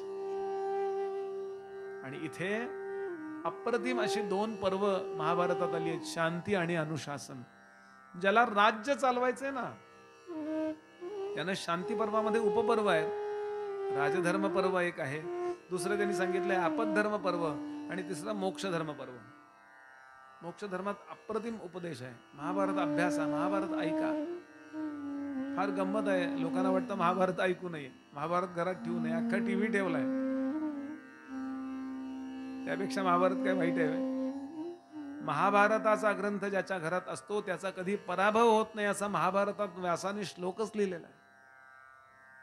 आणि या कोरोनाच्या काळात, लॉकडाऊनच्या काळात मी हे वाचून श्लोक वाचून काढले. अनेक गैरसमज लोकांचे त्यात महाभारताबद्दल. महाभारत घरात ठेवू नये. अरे भारतम भवन, श्लोकच ऐका, भारतम भवनम यस्य तस्य हस्तगत गतो जयः. ज्याच्या घरात महाभारत असतं आणि नेहमी वाचलं जातं त्याचा कधी पराभव होत नाही. हा महाभारताचा लगेचचं फल आहे. अहो, गीता नावाचा ग्रंथ कुठल्या ग्रंथात आलाय? महाभारतातच आलाय. भीष्म पर्वात आली आहे. युद्धामध्ये, युद्ध सुरू झाल्यानंतर भीष्म पर्वात आलेली आहे गीता. म्हणून खूप नीट महाभारत वाचा. आपण जे टीव्हीवर पाहिलेलं महाभारत आहे ना, ते 5% सुद्धा पाहिलं नाहीये आणि त्यातलं 1% खोटं दाखवलेलं आहे. 4% बरोबर आहे. बरं, द्रौपदी म्हणाली अंधे का पुत्रा अंधा, कुठनं काढलंय? हे महाभारतात नाही. दुर्योधन ठेच काढला, पडला, पाण्यात पडला बिडा, तेव्हा द्रौपदी तिथे उपस्थित नव्हती, आणि असती तर तिनं टॉवेल दिला असता. भाऊजी खूप प्रेम करणार येतो हे लोक. हे आपल्यावरती कुठल्या तरी साहित्यिक लिहितो आणि मग आपल्याला वाटतं दुर्योधनाचंही बरोबर आहे की. असं गैरसमज खूप आहेत. असो, तर त्यातली मला 3 पर्व सांगायची आहेत, म्हणजे नावं नुसती: राजधर्म पर्व, आपद्धर्म पर्व आणि मोक्षधर्म पर्व. राजधर्म पर्वामध्ये 110 पेक्षा जास्त अध्याय आहेत. राजांनी कसं वागावं, जगातल्या कुठल्याही राष्ट्राच्या राजांनी हे जर नियम फॉलो केले तर ते राष्ट्र विकसित राष्ट्र झाल्याशिवाय राहणार नाही. खूप सविस्तर चर्चा आहे. भीष्मांनी आपल्या आयुष्यभराच्या अनुभवाने केलेला उपदेश म्हणजे हे शांती आणि अनुशासन पर्व आहे. अप्रतिम उपदेश आहे, फारच सुंदर. म्हणजे असं वाटतं काही काही वेळा फक्त या 2 पर्वाकरता पुन्हा जन्म घ्यावा. इतके महान पर्व आहेत. सगळं ज्ञान एकत्र ठेवलंय. उपनिषद आणली, आमकं आणलंय. मोक्ष धर्म पर्व तर इतकं महान आहे. असो, कृष्ण सांगतात, देवव्रता काय पाहिजे? त्यांनी सांगितलं, डोक्याशी उभे होते ना, ते खूप हळूहळू बोलले. 2 पर्व काही जोरात बोलण्यासारखी क्षमता नव्हती. अगदी कृष्णांनी त्यांच्यात शक्ती संक्रमित केली असं वर्णन आहे. कारण बोलवत नव्हतं, सगळं रक्त वाहून गेलं होतं, फक्त पू झालेला नव्हता. कडकडीत ब्रह्मचर्याचा परिणाम, इन्फेक्शनच नाही. अतिशय पवित्र आहे देह त्यांचा. आणि या देहातून, देहाच्या दुःखातून स्वतःला बाजूला काढून ते अनुसंधानात होते. एक सुई टोचली आपल्याला तर किती होतं. किंवा ते रक्त काढतात ना पॅथॉलॉजी वाले, असं होतं अगदी. मला खूप वेळा हे वाटतं की कसं हे यांचं त्यांनी स्वतःला, आणि तरी ते कृष्णांच्या ध्यानात होते. खूप मोठा संवाद आहे. त्या संवादात मला हा मुद्दा आता सांगायचा आहे. विष्णू सहस्रनाम फार महत्वाचं आहे. धर्मराजांनी जे अनेक प्रश्न विचारले त्यातला एक प्रश्न विचारलाय, कुठलं एक स्तोत्र म्हटल्यानंतर जीवनात दुसरं काही करायची गरज नाही. भीष्म म्हणाले, फक्त स्वतःचं काम मनापासून करा, कुणाचं वाईट कधी करू नका, मनात येऊ देऊ नका, आणि विष्णू सहस्रनाम रोज म्हणा. जीवनात तुम्हाला यशच यश. न ते यांती पराभवम असं फल आहे. पराभूत कधी होत नाहीत ते. म्हणून रोज विष्णू सहस्रनाम म्हणावं म्हणणारे लोक आहेत. आज विष्णू सहस्रनाम 12 वेळा म्हणणारे लोक आहेत. एकादशीला 12 वेळा. द्वादशांगो वै पुरुषा. एक एक विष्णू सहस्रनामाचं आवर्तन एक भगवंताच्या अवयवाला व्हावं असे 12 वेळा म्हणणारे लोक आहेत. अजून त्याची पॉवर वाढवायची आहे. प्रत्येक श्लोक झाला की ओम नमो भगवते वासुदेवाय म्हणावं. ओम ईश्वरं विष्णुर्वषट्कारो भूत भव्य भूतकृत भूतभृद्भाव भूतात्मा भूत भावनः. ओम नमो भगवते वासुदेवाय. भूतात्मा परमात्मा च मुक्तानां परमागतिः अव्यय पुरुष साक्षी क्षेत्रज्ञोक्षर एव च. ओम नमो भगवते वासुदेवाय. योग योग विधान नेता प्रधान पुरुषेश्वर नारसिंह. अजून वाढवायची पॉवर. संपुट लावा. हे मी पल्लव लावला असं त्यांनी बरंच सांगितलंय. म्हणजे इथे नाही वर्णन केलं, इतर ठिकाणी आलंय. आणि भीष्माला प्रश्न विचारतात, कृष्ण काय पाहिजे? ते म्हटले डोक्याशी उभा आहेस ना, पायाशी जाऊन उभा राहा, म्हणजे मला तुझ्याकडे बघत बघत मरता येईल. आणि चरणाजवळ कृष्णाला उभा केलाय. काय ताकद आहे भीष्मांची. देवाला उभं करायची ताकद फक्त दोघांकडे, एक पुंडलिक आणि दुसरे भीष्म. आणि चरणाजवळ उभा राहिला. असाच उभा राहा कुठपर्यंत? तुकोबांचा अभंग आहे. आता दृष्टी पुढे ऐसाची तुरा है. आता दृष्टी पुढे ऐसाची तुरा है.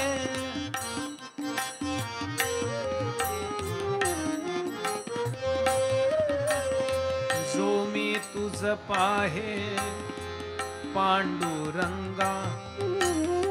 जो मी तुझ पाहे पांडुरंगा. लाचावले मन लागली से गोडी. लाचावले मन लागली से.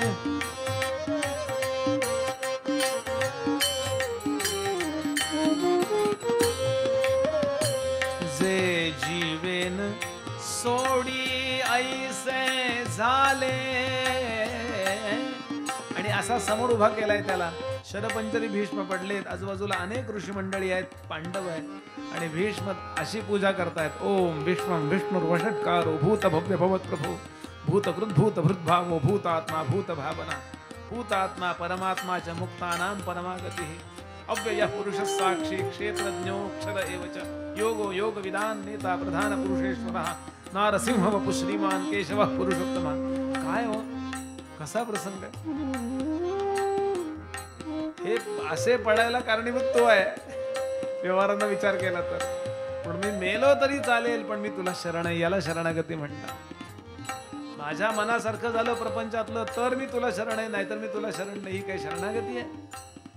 भीष्मांचा हा आदर्श आहे. काही झालं तरी मी तुला शरण आहे.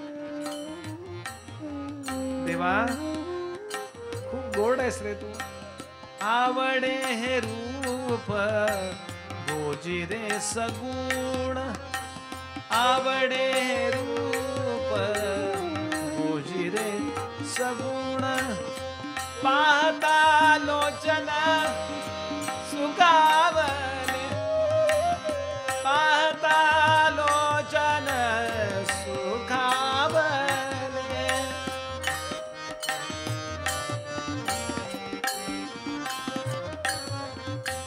तुका म्हणे आम्ही. देवा तू नाही तर मी कुणाकडे मागू रे. हे हा प्रसंग सगळ्यांनी अंतःकरणात बाणवून ठेवा. का हा प्रसंग प्रत्येकावरती केव्हा ना केव्हा येणार. तेव्हा काय करावं याचं शिक्षण देणार हे सगळं ज्ञान आहे. जेव्हा केव्हा मरायची वेळ, देह टाकायची वेळ येईल, तेव्हा भीष्मांचं स्मरण करावं. महाराज इतक्या वेदनांमधून तुम्ही भगवंताचं स्मरण करू शकलात, अनुसंधान टिकवू शकलात. आमच्यावर एवढी कृपा करा की इतक्या वेदना तर निश्चित नसणार आहेत आपल्याला. थोड्याफार काय असतील या देहातून आम्ही बाजूला निघावं आणि भगवंताचं, सद्गुरूंचं किंवा ब्रह्मतत्वाचं स्मरण करून अनन्यतेनं त्याला शरण जावं. मरणाची तयारी करून घेत आहेत भीष्म इथे आपली. ते येईल तेव्हा येईल, पण तयारी आज करून ठेवूया. आणि ही सगळी शिस्त ही व्यवस्था आहे ना ती एक्सपायर होणारी नाही आहे, पुढच्या जन्मी पण उपयोगी येईल जर नीट सेव्ह करून ठेवली असेल. तुका म्हणे आम्ही मागावे लढीवाळी. आम्ही लाडानं मागतोय, लेकरू जसं आईकडं मागतो तसं. पुरवावी आळी इच्छा माय बापे, पुरवावी आळी, पुरवावी आळी माय बापे, पुरवावी आळी माय बापे, माय बापे, माय बापे. आता दृष्टी पुढे ऐसाची तुरा आहे, आता दृष्टी पुढे, आता दृष्टी पुढे, आता दृष्टी पुढे ऐसाची तू राहे. केवढा दिव्य प्रसंग. ती तिथी होती माघ महिन्यातली अष्टमी. त्याच्याकडे पाहत चरणाजवळ उभा आहे तो आणि बघत बघत बघत भगवंताच्या चेहऱ्याकडे पाहत जोपर्यंत दिसतंय तोपर्यंत डोळे भगवंताच्या चेहऱ्यावर स्थिर ठेवले. आणि त्यांचे या मोठ्या लोकांचे प्राण बाहेर जात नाहीत. न तस्य प्राणाः उत्क्रामन्ति स एव प्रविलीयन्ते. पेट्रोल किंवा कापूर जसा आपोआप उडून जातो हवेत, तसे त्यांचे प्राण असे बाहेर डोळ्यातून गेले, कानातून गेले किंवा निम्न भागातून गेले, कुठे पुन्हा इच्छा नाही हो काही, अंतर्लीन होत असतात. अतिशय गोड प्रसंग सांगतात उग्रश्रवा ऋषी. त्यानंतर भीष्मांचा और्ध्वदेहिक झाल्यानंतर आपल्या आत्तेला म्हणजे कुंती आत्तेला भेटायला आले, तेव्हा कुंतीने पूजा केली त्याची. कृष्णा, इथून पुढच्या जीवनात मला दुःखच दे बरं, देशील ना दुःख मला? का? सुखामध्ये तू विसरतोस आणि दुःखामध्ये तूच आठवतोस. मला इथून पुढच्या जीवनात फक्त दुःख दुःख आणि दुःख दे. काय कुंती आहे? कुंतीला ह्यांनी सांगितलं, हे बघ, मी तुला दुःखही नाही सुखही नाही, या पलीकडचा आनंद देणार आहे. आणि तिला मस्तकाला असा स्पर्श केला आणि तिला आत्मज्ञान झालं. इतके दिवस ती भक्त होती, पण आता ती ज्ञानी भक्त झाली. आणि इथे कृष्णांची स्तुती केली तिने. आणि यानंतर भगवान जायला निघतात, घरी जाऊन पोहोचतात. खूप मोठं द्वारकेत स्वागत झालंय त्यांचं, असं वर्णन इथेही आहे महाभारतातही. खूप मोठं. घरचे लोक घरी कधी स्वागत करत नसतात, ते इथे झालेलं आहे, हे मला सांगायचंय. जय राधे एक भजन म्हणून घेऊया आणि मग पुढच्या कथेकडे जाऊया. जय राधे जय राधे जय श्री कृष्ण बोलो जय राधे. बोलिए जय राधे जय राधे जय श्री कृष्ण बोलो जय राधे. जय जय राधे जय राधे जय श्री कृष्ण बोलो जय राधे. जय राधे जय राधे जय श्री कृष्ण बोलो जय राधे. जय श्री कृष्ण बोलो जय राधे. जय श्री कृष्ण बोलो जय राधे. जय श्री कृष्ण बोलो जय राधे. जय श्री कृष्ण बोलो जय राधे. जय श्री कृष्ण बोलो जय राधे. जय श्री कृष्ण बोलो जय राधे. जय श्री कृष्ण बोलो जय राधे. जय श्री कृष्ण बोलो जय राधे. जय राधे जय राधे जय श्री कृष्ण बोलो जय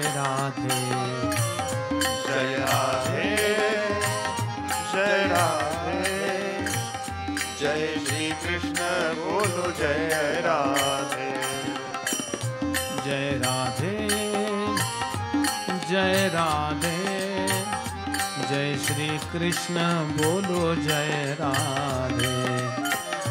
जय राधे जय राधे, जय श्री कृष्ण बोलो जय राधे।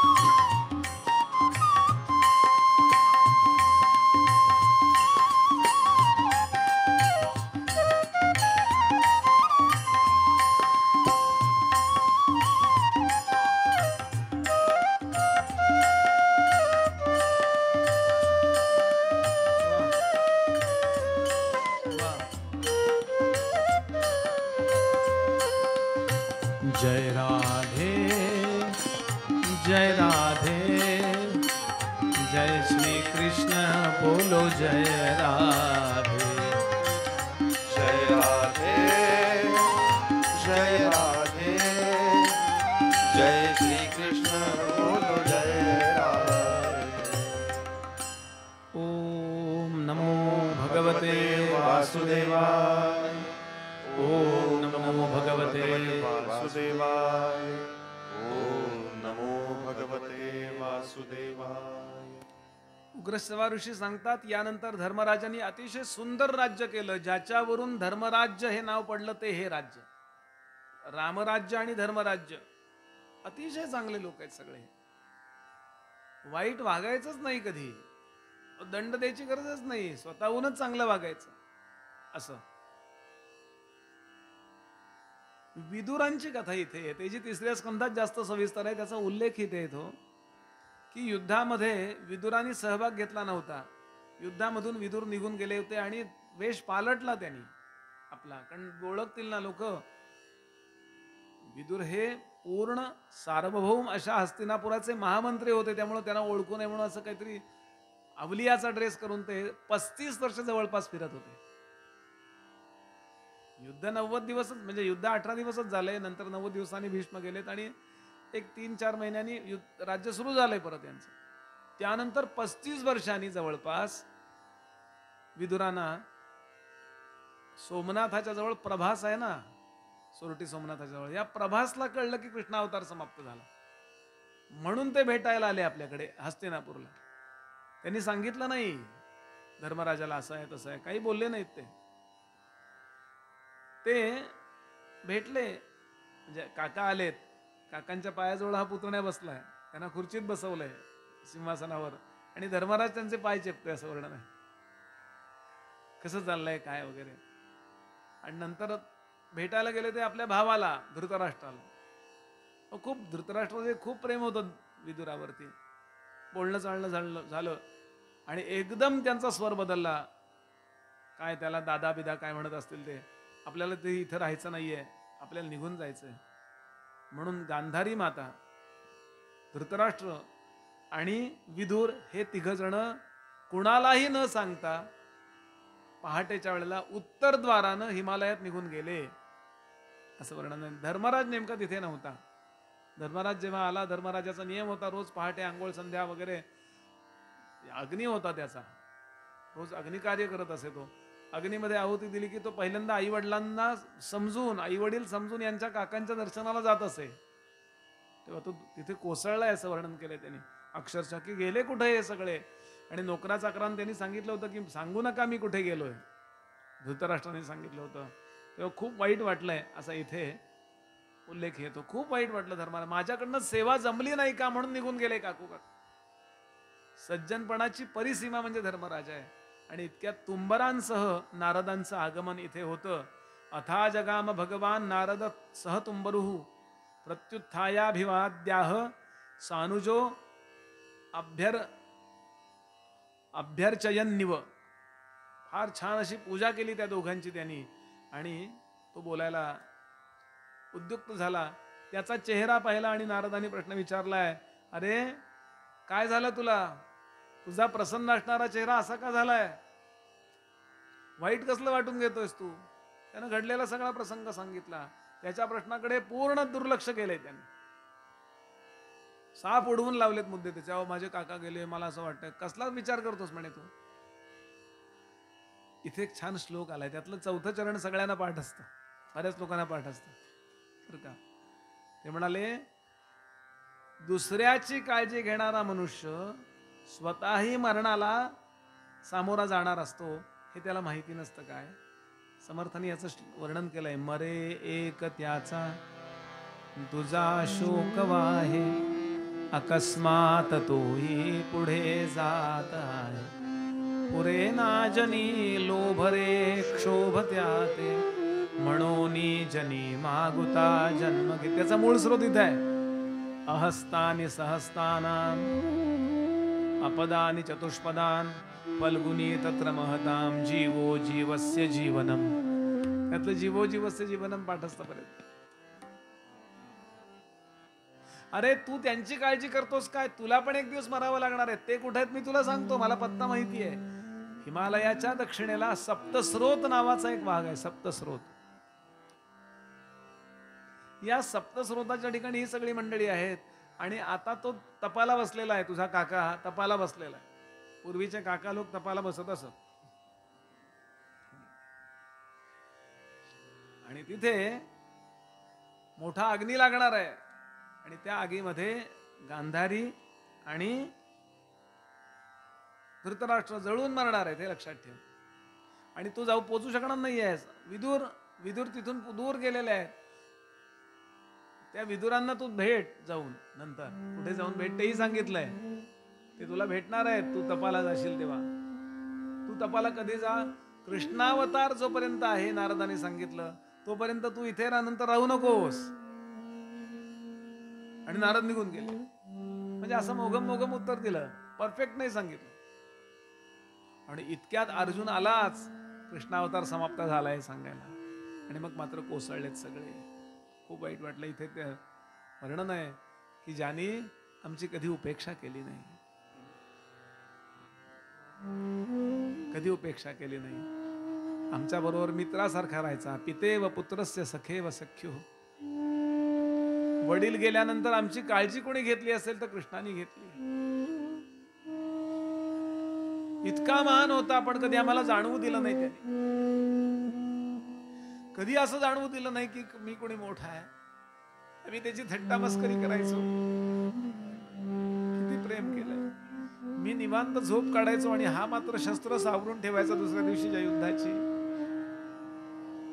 आणि आता नारदांचे शब्द आठवले की त्यांनी सांगितलेलं होतं की कृष्णावतार होत जोपर्यंत सुरू आहे तोपर्यंत तुम्ही राज्यावर राहा, नंतर इथून निघून जा.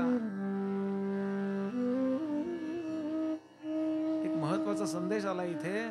अंत उन्नतीचा पतनी होई या जगात, सर्व संग्रहाचा वत्सा नाश हाच अंत. नकारात्मक म्हणून विचार घेऊ नका. हा जगाशी होणारा वियोग हा अपरिहार्य जर असेल तर त्याची काहीतरी तयारी करून ठेवाल की नाही. जोपर्यंत आपल्या ताब्यात आहे तोपर्यंत इतकं छान चालवावं, इतकं चांगलं चालवावं. निवृत्तीची सोय करून ठेवावी आतल्या आत आणि अंतःकरणाची तयारी करून ठेवावी, हे सांगणारा हा विचार आहे. आणि सगळीच्या सगळी सूत्र परीक्षेकडे दिली आणि आता निघाले.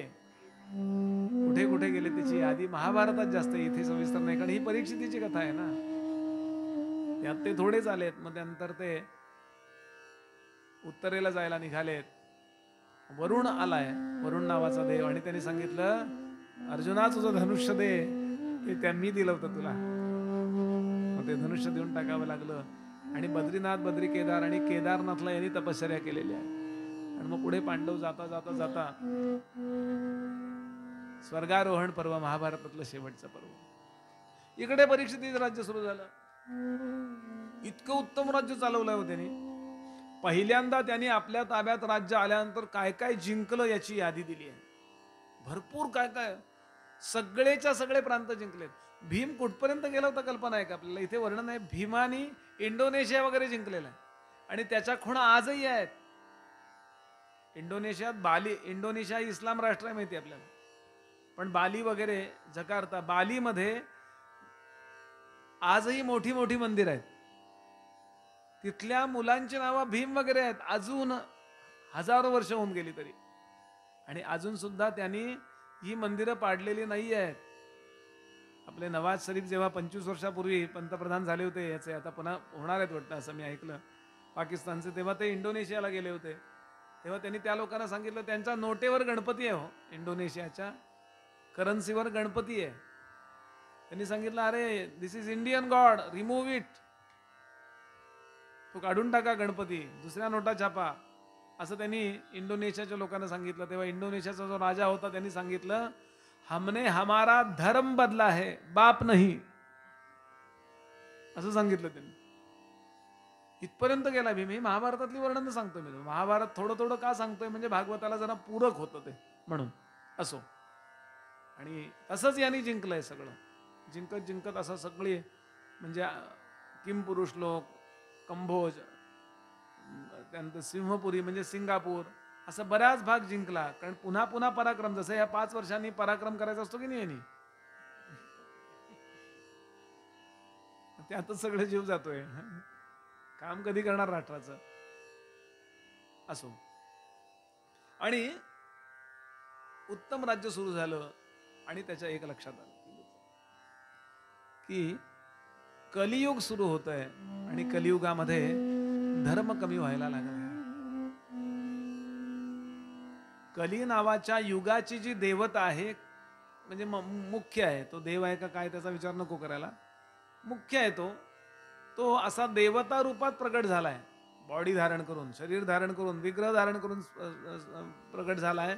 आणि इथे याचं परीक्षितीचं आणि त्याचं एक छोटं युद्ध झालंय. परीक्षिती इतका महान आहे की त्या कलीचं काही चालणार नाही म्हणून कली शरण आला. आणि कली म्हणला की मला तू स्थानबद्ध कर, तुरुंगात टाक, पण युद्ध नको करूस. म्हणून तुरुंगात टाकलंय त्याला. कुठले कुठले तुरुंग आहेत त्याचे? कली कुठे कुठे राहतो? सैतान. कली राहण्याची 5 ठिकाणं सांगितलीत त्यांनी. पहिलं ठिकाण त्यांनी सांगितलंय द्यूत, बर का, पहिलं ठिकाण द्यूत. दुसरं ठिकाण त्यांनी मोठी यादी दिली आहे की सूत उवाच अभ्यर्थितस्तदा तस्मै स्थानानि कलये ददौ द्यूतम पानम स्त्रियसूना यत्रा धर्म चतुर्विधा. पहिलं जर कली कुठे राहत असेल तर लोभाच्या ठिकाणी कली राहतो. लोभ योग्य तेवढं मिळालं पाहिजे, सगळ्यांना मिळालं पाहिजे, याबद्दल प्रश्न नाही आहे. पण योग्यच्या व्याख्या आपण आपल्याला पाहिजे तशा करतो. शास्त्रांनी सांगितलेल्या ज्या आहेत त्या महत्वाच्या का मला पाहिजे त्याच्या महत्वाच्या. आमच्या गडावर एक बुवा आले होते, त्यांनी इतका छान विनोद केला होता, मला अगदी कोरला गेला. म्हणले बायकोला 1.5 लाख पगार, नवऱ्याला 2 लाख पगार, 3.5 लाख महिन्याला येतात घरात, तरी म्हणे दारात लिहिलेलं असतं येथे फॉल पिको करून मिळेल. बाकीच्या ना जगू द्या ना म्हणले जरा. म्हणजे किती मिळवायला बंधन राहिलं नाही ना, ओरबाडून घ्या, मग तुम्ही मिळवा असं म्हणतो लगेच आपण. असं नाहीये. म्हणून एका माणसानं 2 धंदे करू नये असं सांगितलं. एका घरातल्या दोघांनी नोकरी करू नये. त्याची यादी दिली त्यांनी कसं काय करावं. ते आता शक्य नाहीये, पण माहिती म्हणून सांगतोय. लोभ. दुसरं ठिकाण उन्मत्तपणा. हो, यादवांची जी यादवी झाली ही उन्मत्तपणामुळेच झाली आहे. उन्मत्तपणाचं कारण व्यसन आहे. कुठल्याही कारणाने उन्मत्तपणा. मी पुन्हा पुण्याच्या परवाच्या ऍक्सिडेंटची माहिती आठवण करून देतो आपल्याला. उन्मत्तपणामुळे झालंय की नाही ऍक्सिडेंट. अशा पद्धतीने 12वी काय 10वी काय एन्जॉय करा. मला तर वाटतं नापास झाला असतं बरं झालं असतं. असा काय पास झाला कोणाला. उन्मत्तपणामुळे यादवांची वाटोळ झालंय. किती मोठे आहेत यादव. सात्यकी आणि कृतवर्मा यांनी जी मारामारी सुरू केली आणि मग तिथे ठिणगी पडली. गिरनारच्या पायथ्याशीच जमले होते सगळे हे. आणि म्हणून उन्मत्तपणा. तिसरं ठिकाण अधर्माने कामभावना. काम नावाची गोष्ट परस्त्रीबद्दल बोलतात ते, किंवा परपुरुषाबद्दल. अधर्माने कामभावना, बरं का. यानंतर हे झालं 4 झालं. लोभ, उन्मत्तपणा, अधर्माने कामभावना, आणि चौथं हिंसा. या 4 ठिकाणी त्याला स्थापित केला. या ठिकाणी कली राहतो. आणि 5वं त्यांनी ठिकाण सांगितलंय अतिश्रीमंती. संपत्तीचा फार मोठा साठा असेल तिथे 100% कली येतो. म्हणून संपत्तीचा फार मोठा साठा असणाऱ्यांनी सावध राहायला पाहिजे.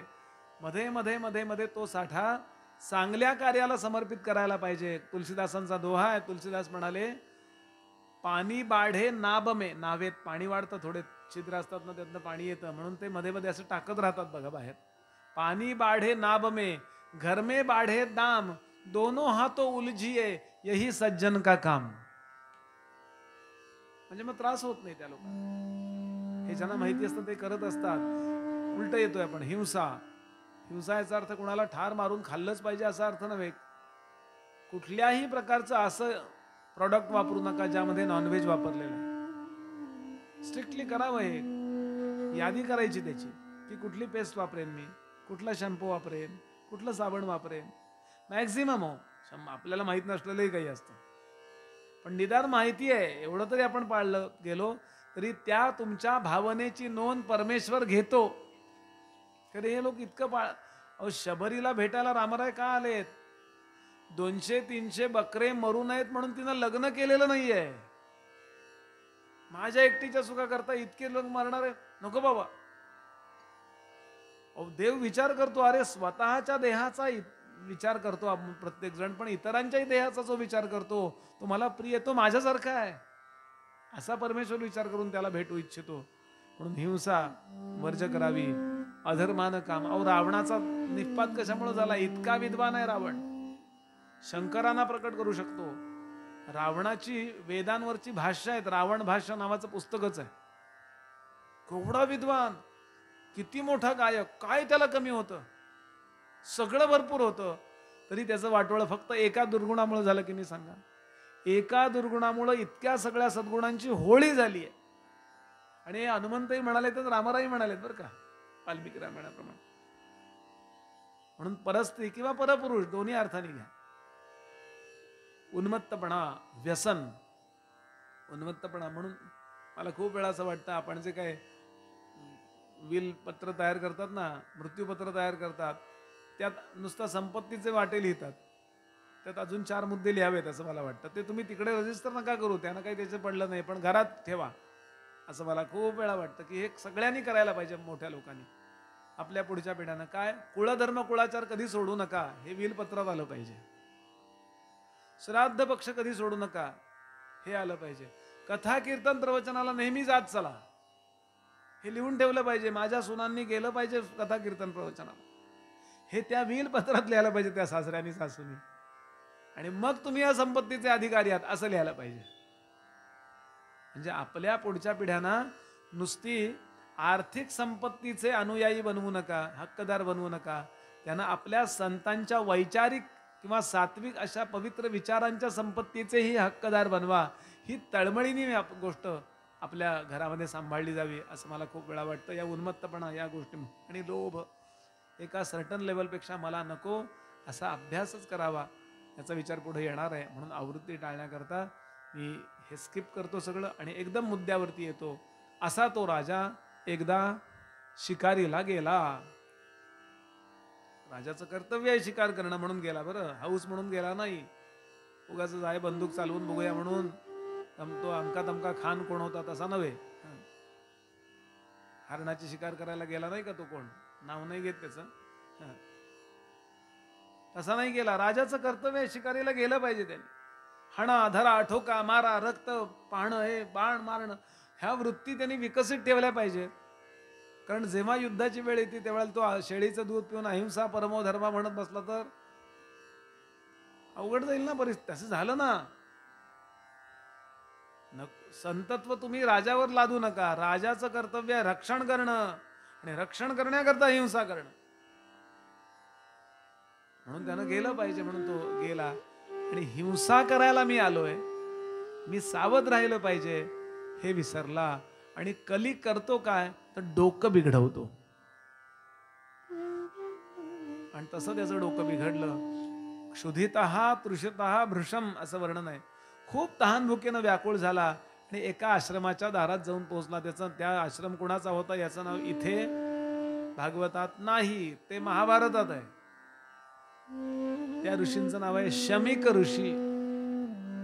त्यांच्या आश्रमाच्या दारात जाऊन पोहोचला. ते ध्यानस्थ बसलेले होते. त्यांनी हाक मारली, मला भूक लागली, मला काही 2 केळी खायला द्या, काही पाणी प्यायला द्या, काहीतरी द्या, मला खूप भूक लागली हो. पण इथे काही आश्रम काहीच नाहीये, जंगलात आहे मी, मला काहीच खायला नाही, तुम्ही द्याल काय? पण त्या ऋषींना ऐकू नाही आलं.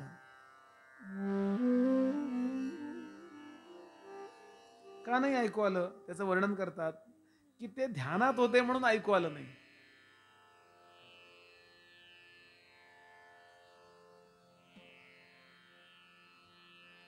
थोडंसं काळजीपूर्वक, हा टर्निंग पॉइंट आहे इथे.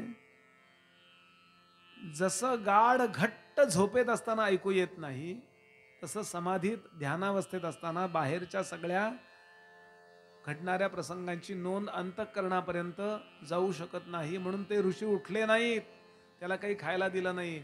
आणि कलीनी बरोबर इथे त्या राजाच्या बुद्धीचा ताबा घेतला. राजाचा ऋषींबद्दल गैरसमज झाला.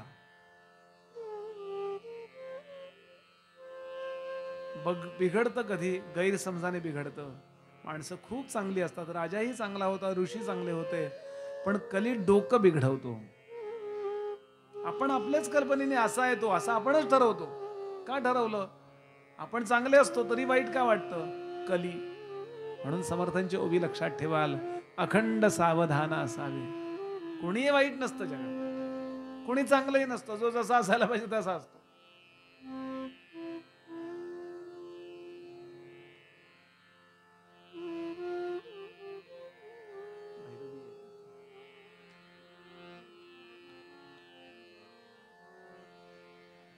त्यानी पठ्याने एक लांब साप असा पडला होता, भुजंग, लांबच्या लांब. तो असा धनुष्याने उचलला, मेलेला, आणि त्यांच्या ऋषींच्या गळ्यात अडकवलाय. काय मला पाणी दिलं नाही म्हणून. गोंधळ इथे झाला. तो सरळ आत गेला असता, तुमचं ध्यान बसू द्या, मला लागली भूक, मी खातो, आणि नंतर थांबून राहिला असता त्यांचं ध्यान उतरेपर्यंत, वा तुम्ही नव्हतं पण मी आत गेलो, तुम्हाला करून ठेवल्या 2 भाकरी खाल्ल्या बा. काही म्हणले नसते ते, काही रागवले नसते. ठीक आहे, मी नाही उठू शकलो, सॉरी, असंच म्हणले असते ते. पण त्यांनी त्यांचं डोकं, त्याचं स्वतःचं डोकं ताब्यात न ठेवता असं गळ्यात साप, त्याला वाटलं हे ढोंग करतायत हो. वाटलं का? वाटलं आता ते असं करतील, मग मी त्यांची चांगली चंपी करीन, त्यांना रागवेन, असं ध्यान लावतो वगैरे, असं ध्यान त्या डोक्यात असेल काय? असं काही इथं लिहिलेलं नाही. आपण विचार करूया कशाला साप अडकावलं त्यांनी. तरी ते उठले नाही. राज घोड्यावर बसला, निघून आला, फारच ढोंगी दिसतोय साधू म्हणून. आणि नेमकं एका लहान मुलानं त्या राजाला जाताना पाहिलं, तो साप पाहिला, आणि त्या ऋषींचा जो मुलगा तो कौशिकी नावाच्या नदीमध्ये खेळत होता जवळच. कोसी नदी आहे ना, ते बिहारमध्ये वगैरे, म्हणजे कौशिकी, नंतर बिहारमध्ये येते ती. या कौशिकी नदीच्या मध्ये पाण्यात खेळणारा एक 7-8 वर्षाचा मुलगा होता. त्याचं नाव महाभारतात दिलंय शृंगी. इथे भागवतात ते दिलेलं नाहीये. या मुलाला जाऊन त्या मित्रानं सांगितलं, अरे मित्रा, तुझ्या वडिलांच्या गळ्यामध्ये असं असं असं असं वगैरे, काय जे आता बोललो ते. त्याला राग आला, अरे माझे वडील खूप चांगले आहेत, इतक्या चांगल्या माझ्या वडिलांच्या गळ्यात इथे येऊन कुठल्या राजपुरुषाने अडकवलंय, फार मस्ती आली का त्याला? म्हणून कौशिक्याप्य उपस्पृश्य वाघ वज्रम विससर्ज इति लंघित मर्यादम तक्षक सप्तमे हनी दंक्षम तीस्म कुलांगारम चोदितो मे ततग्रहम. शाप देऊन टाकला. नवनागांपैकी अनंतम वासुकिम शेषम पद्मनाभंच कंबलम शंखपालम धार्तराष्ट्रम तक्षकम कालियन तथा, आणि 10वा एक वेदांनी नाग सांगितलंय कर्कोटक. कर्कोटक नाम नाग आहे ना ते. त्यातला तक्षक नावाचा जो महाभयंकर विषारी सर्प आहे, नाग आहे, तो त्या कोण आला होता त्याला नाव माहित नाहीये, त्याला जाऊन चावेल आणि तो मरेल.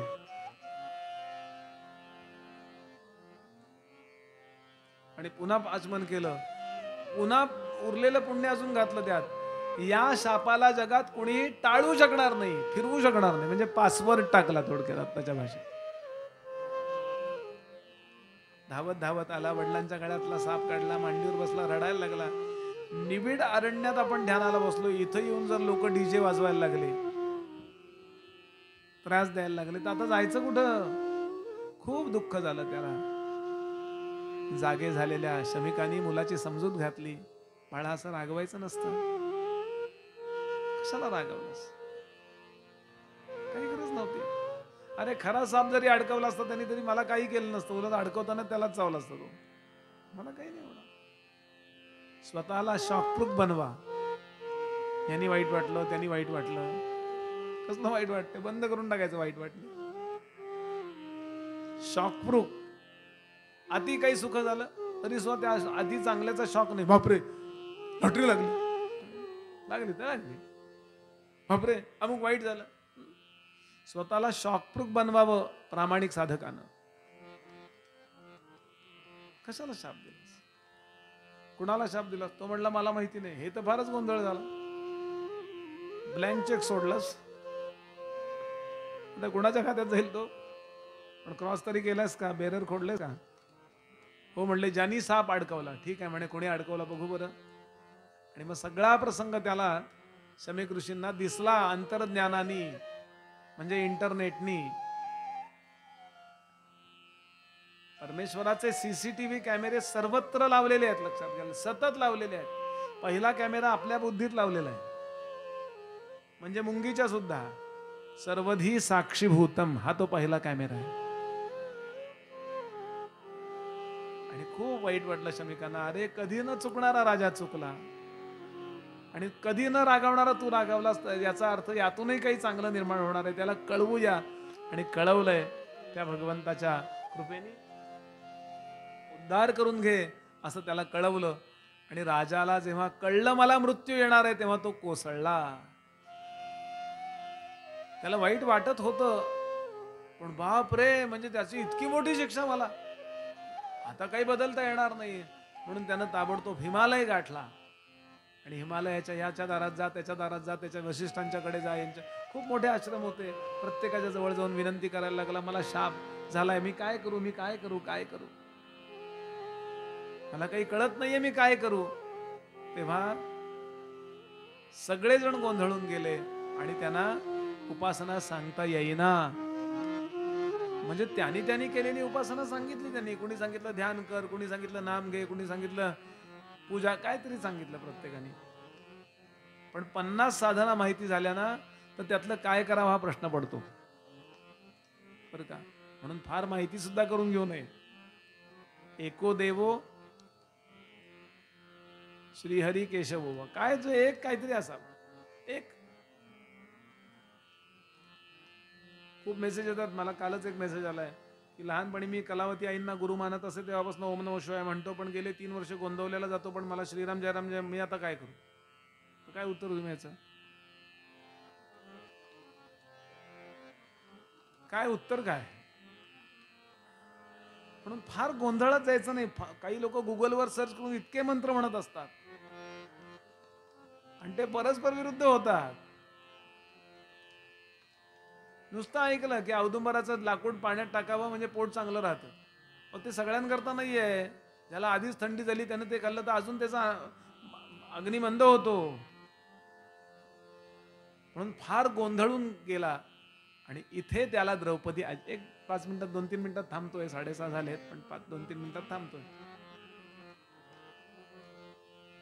इथे त्याला द्रौपदी आजीने केलेला संस्कार आठवला. लहान असताना द्रौपदी आजी त्या बाळाला जवळ घ्यायची, परीक्षितीला, आणि सांगायची, बाळा एक लक्षात ठेव पिल्लू, जीवनात तू पण लक्षात ठेव बर का, की कधीही संकट आलं तर भगवंताला हाक मारावी, प्रयत्न करावेत काय असतील ते. मी एवढंच केलं की फक्त कृष्णानं हाक मारली. द्रौपदीच्या 3 साधना लक्षात ठेवाल. आपलं काम मनापासून केलं. तेव्हा तरी महाभारतातील द्रौपदी वाचा. द्रौपदी म्हणल्यावर आपल्या डोक्यात फक्त एकच येतं, 5 नवरे, दुसरं काहीच नाही. आपल्या म्हणजे तुमच्या माझ्या नाही, एकूण समाजाच्या. एवढी महान होती द्रौपदी. कृष्ण तिला म्हणत असे, बंधू नव्हे दास तुझा. दिव्य चरित्र आहे द्रौपदीचं. आपल्याला ह्या फॉरेनर लोकांनी आपल्या असं डोकं बिघडवून टाकलेली आहेत. इतकी पवित्र मंडळी आहेत ही द्रौपदी. आपलं काम मनापासून. दुसरी गोष्ट, कुणाचंही वाईट चिंतन तिनं केलं नाही. वाईट केलं नाहीच, पण मनातही तिच्या आलं नाही. आणि तिसरी गोष्ट, कृष्णानं कधी ती विसरली नाही. आणि कृष्ण कुठेही जात नसतो. आजही कृष्ण आहे. तो मूर्ती रूपानं आपण मांडलाय म्हणजे तो आहे याची आठवण कराय करता. तो इथे आत्ता आहे. स कृष्ण क्वापिनो गतः. म्हणून कधी जीवनात संकट आलं तर कृष्णाला हाक मार बरं. हे द्रौपदीने केलेले संस्कार होते. संस्कार वाया जात नसतात. ते आज उपयोगाला पडले आणि तो प्रार्थना करतोय, देवा भगवंता, जे पूर्ण दयेनं भरलेलं मन आहे ते निष्ठुर करतोयस का रे? पूर्ण दयेने भरले ते मन, पूर्ण दयेने भरले ते मन, निष्ठुर का केले ते मन, निष्ठुर का केले.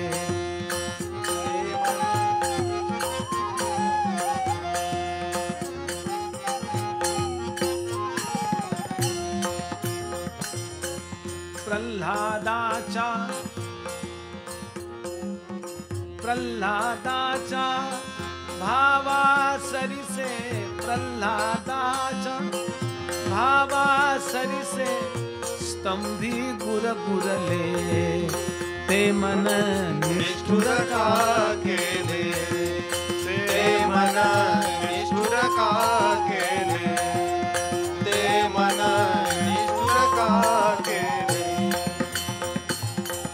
पांचालीच्या करुणा वचने, पांचालीच्या करुणा वचने,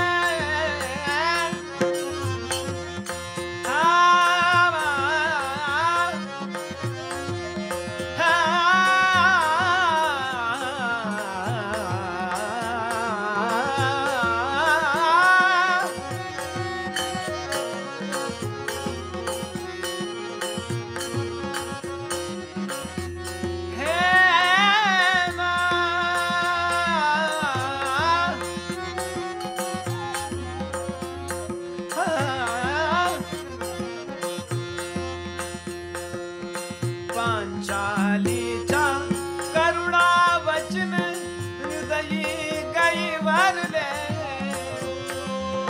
हृदयी गैवरले, हृदयी गैवरले ते मन, निष्ठुर का केले ते मन, निष्ठुर का केले ते मन, निष्ठुर का केले, निष्ठुर का केले, निष्ठुर का केले. एका जनार्दनी पूर्ण कृपेने निशिदिनी पदी रमले. भगवंताचं मन म्हणजे विश्वमन. त्या विश्वमनाला साथ घालावी, मनापासून हाक मारावी. संकट जर आजही लक्षात ठेवाल, संकट जर प्रामाणिक असेल आणि प्रार्थना जर तुम्ही व्यवस्थित केली तर रिझल्ट आला नाही असं होणारच नाही. उपेक्षा कदा रामरूपी असे ना, समर्थ म्हणाले. पण जीवा मानवा निश्चय येतो. इथं कन्फ्युज आहोत.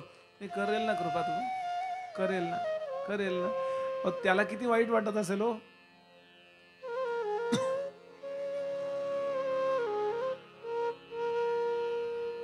खूप दुःख झालं की नेहमी ही गोष्ट आठवावी, प्रामाणिकपणे प्रार्थना करावी. आणि भगवंताला एकदम याची कळवळा आला. द्वारकेत प्रभू कळवळला. द्वारकेत म्हणायचं नुसतं, सर्वत्रच आहे तो. आणि प्रभूंनी याच्या कल्याणाची व्यवस्था पाठवून दिली. हिमालयामध्ये शुकदेवजी असे ध्यानस्थ बसले होते. एकदम त्यांना देहबुद्धीवर आणलं. चल बाहेर चल अशी प्रेरणा दिली. बाहेर आले त्या गुहेतनं, रांगत रांगत. अशा गुहा छोट्या असतात, आतमध्ये असं हॉल सारखं असतं. बाहेर आले, कशाला आलो माहिती नाही. एकदम चालायला लागले, असं लांब लांब पाय टाकत टाकत असं. आणि एकदम त्या ठिकाणी येऊन पोहोचले. असा मोठा डोंगर, वटवृक्ष, तिथे राजा बसलाय, शेकडो ऋषीमुनी बसले आहेत. आणि राजाच्या डोळ्यातलं पाणी पाहिलं आणि लक्षात आलं, अच्छा ही केस आहे वाटतं, याकरता पाठवलंय वाटतं. आणि आता उपदेश आरंभ करणार. तो उपदेश अप्रतिम आहे, प्रगल्भ. इथे दुसरा स्कंद सुरू होणार आहे.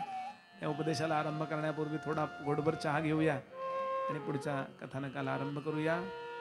श्री गोपाल कृष्ण भगवान की जय.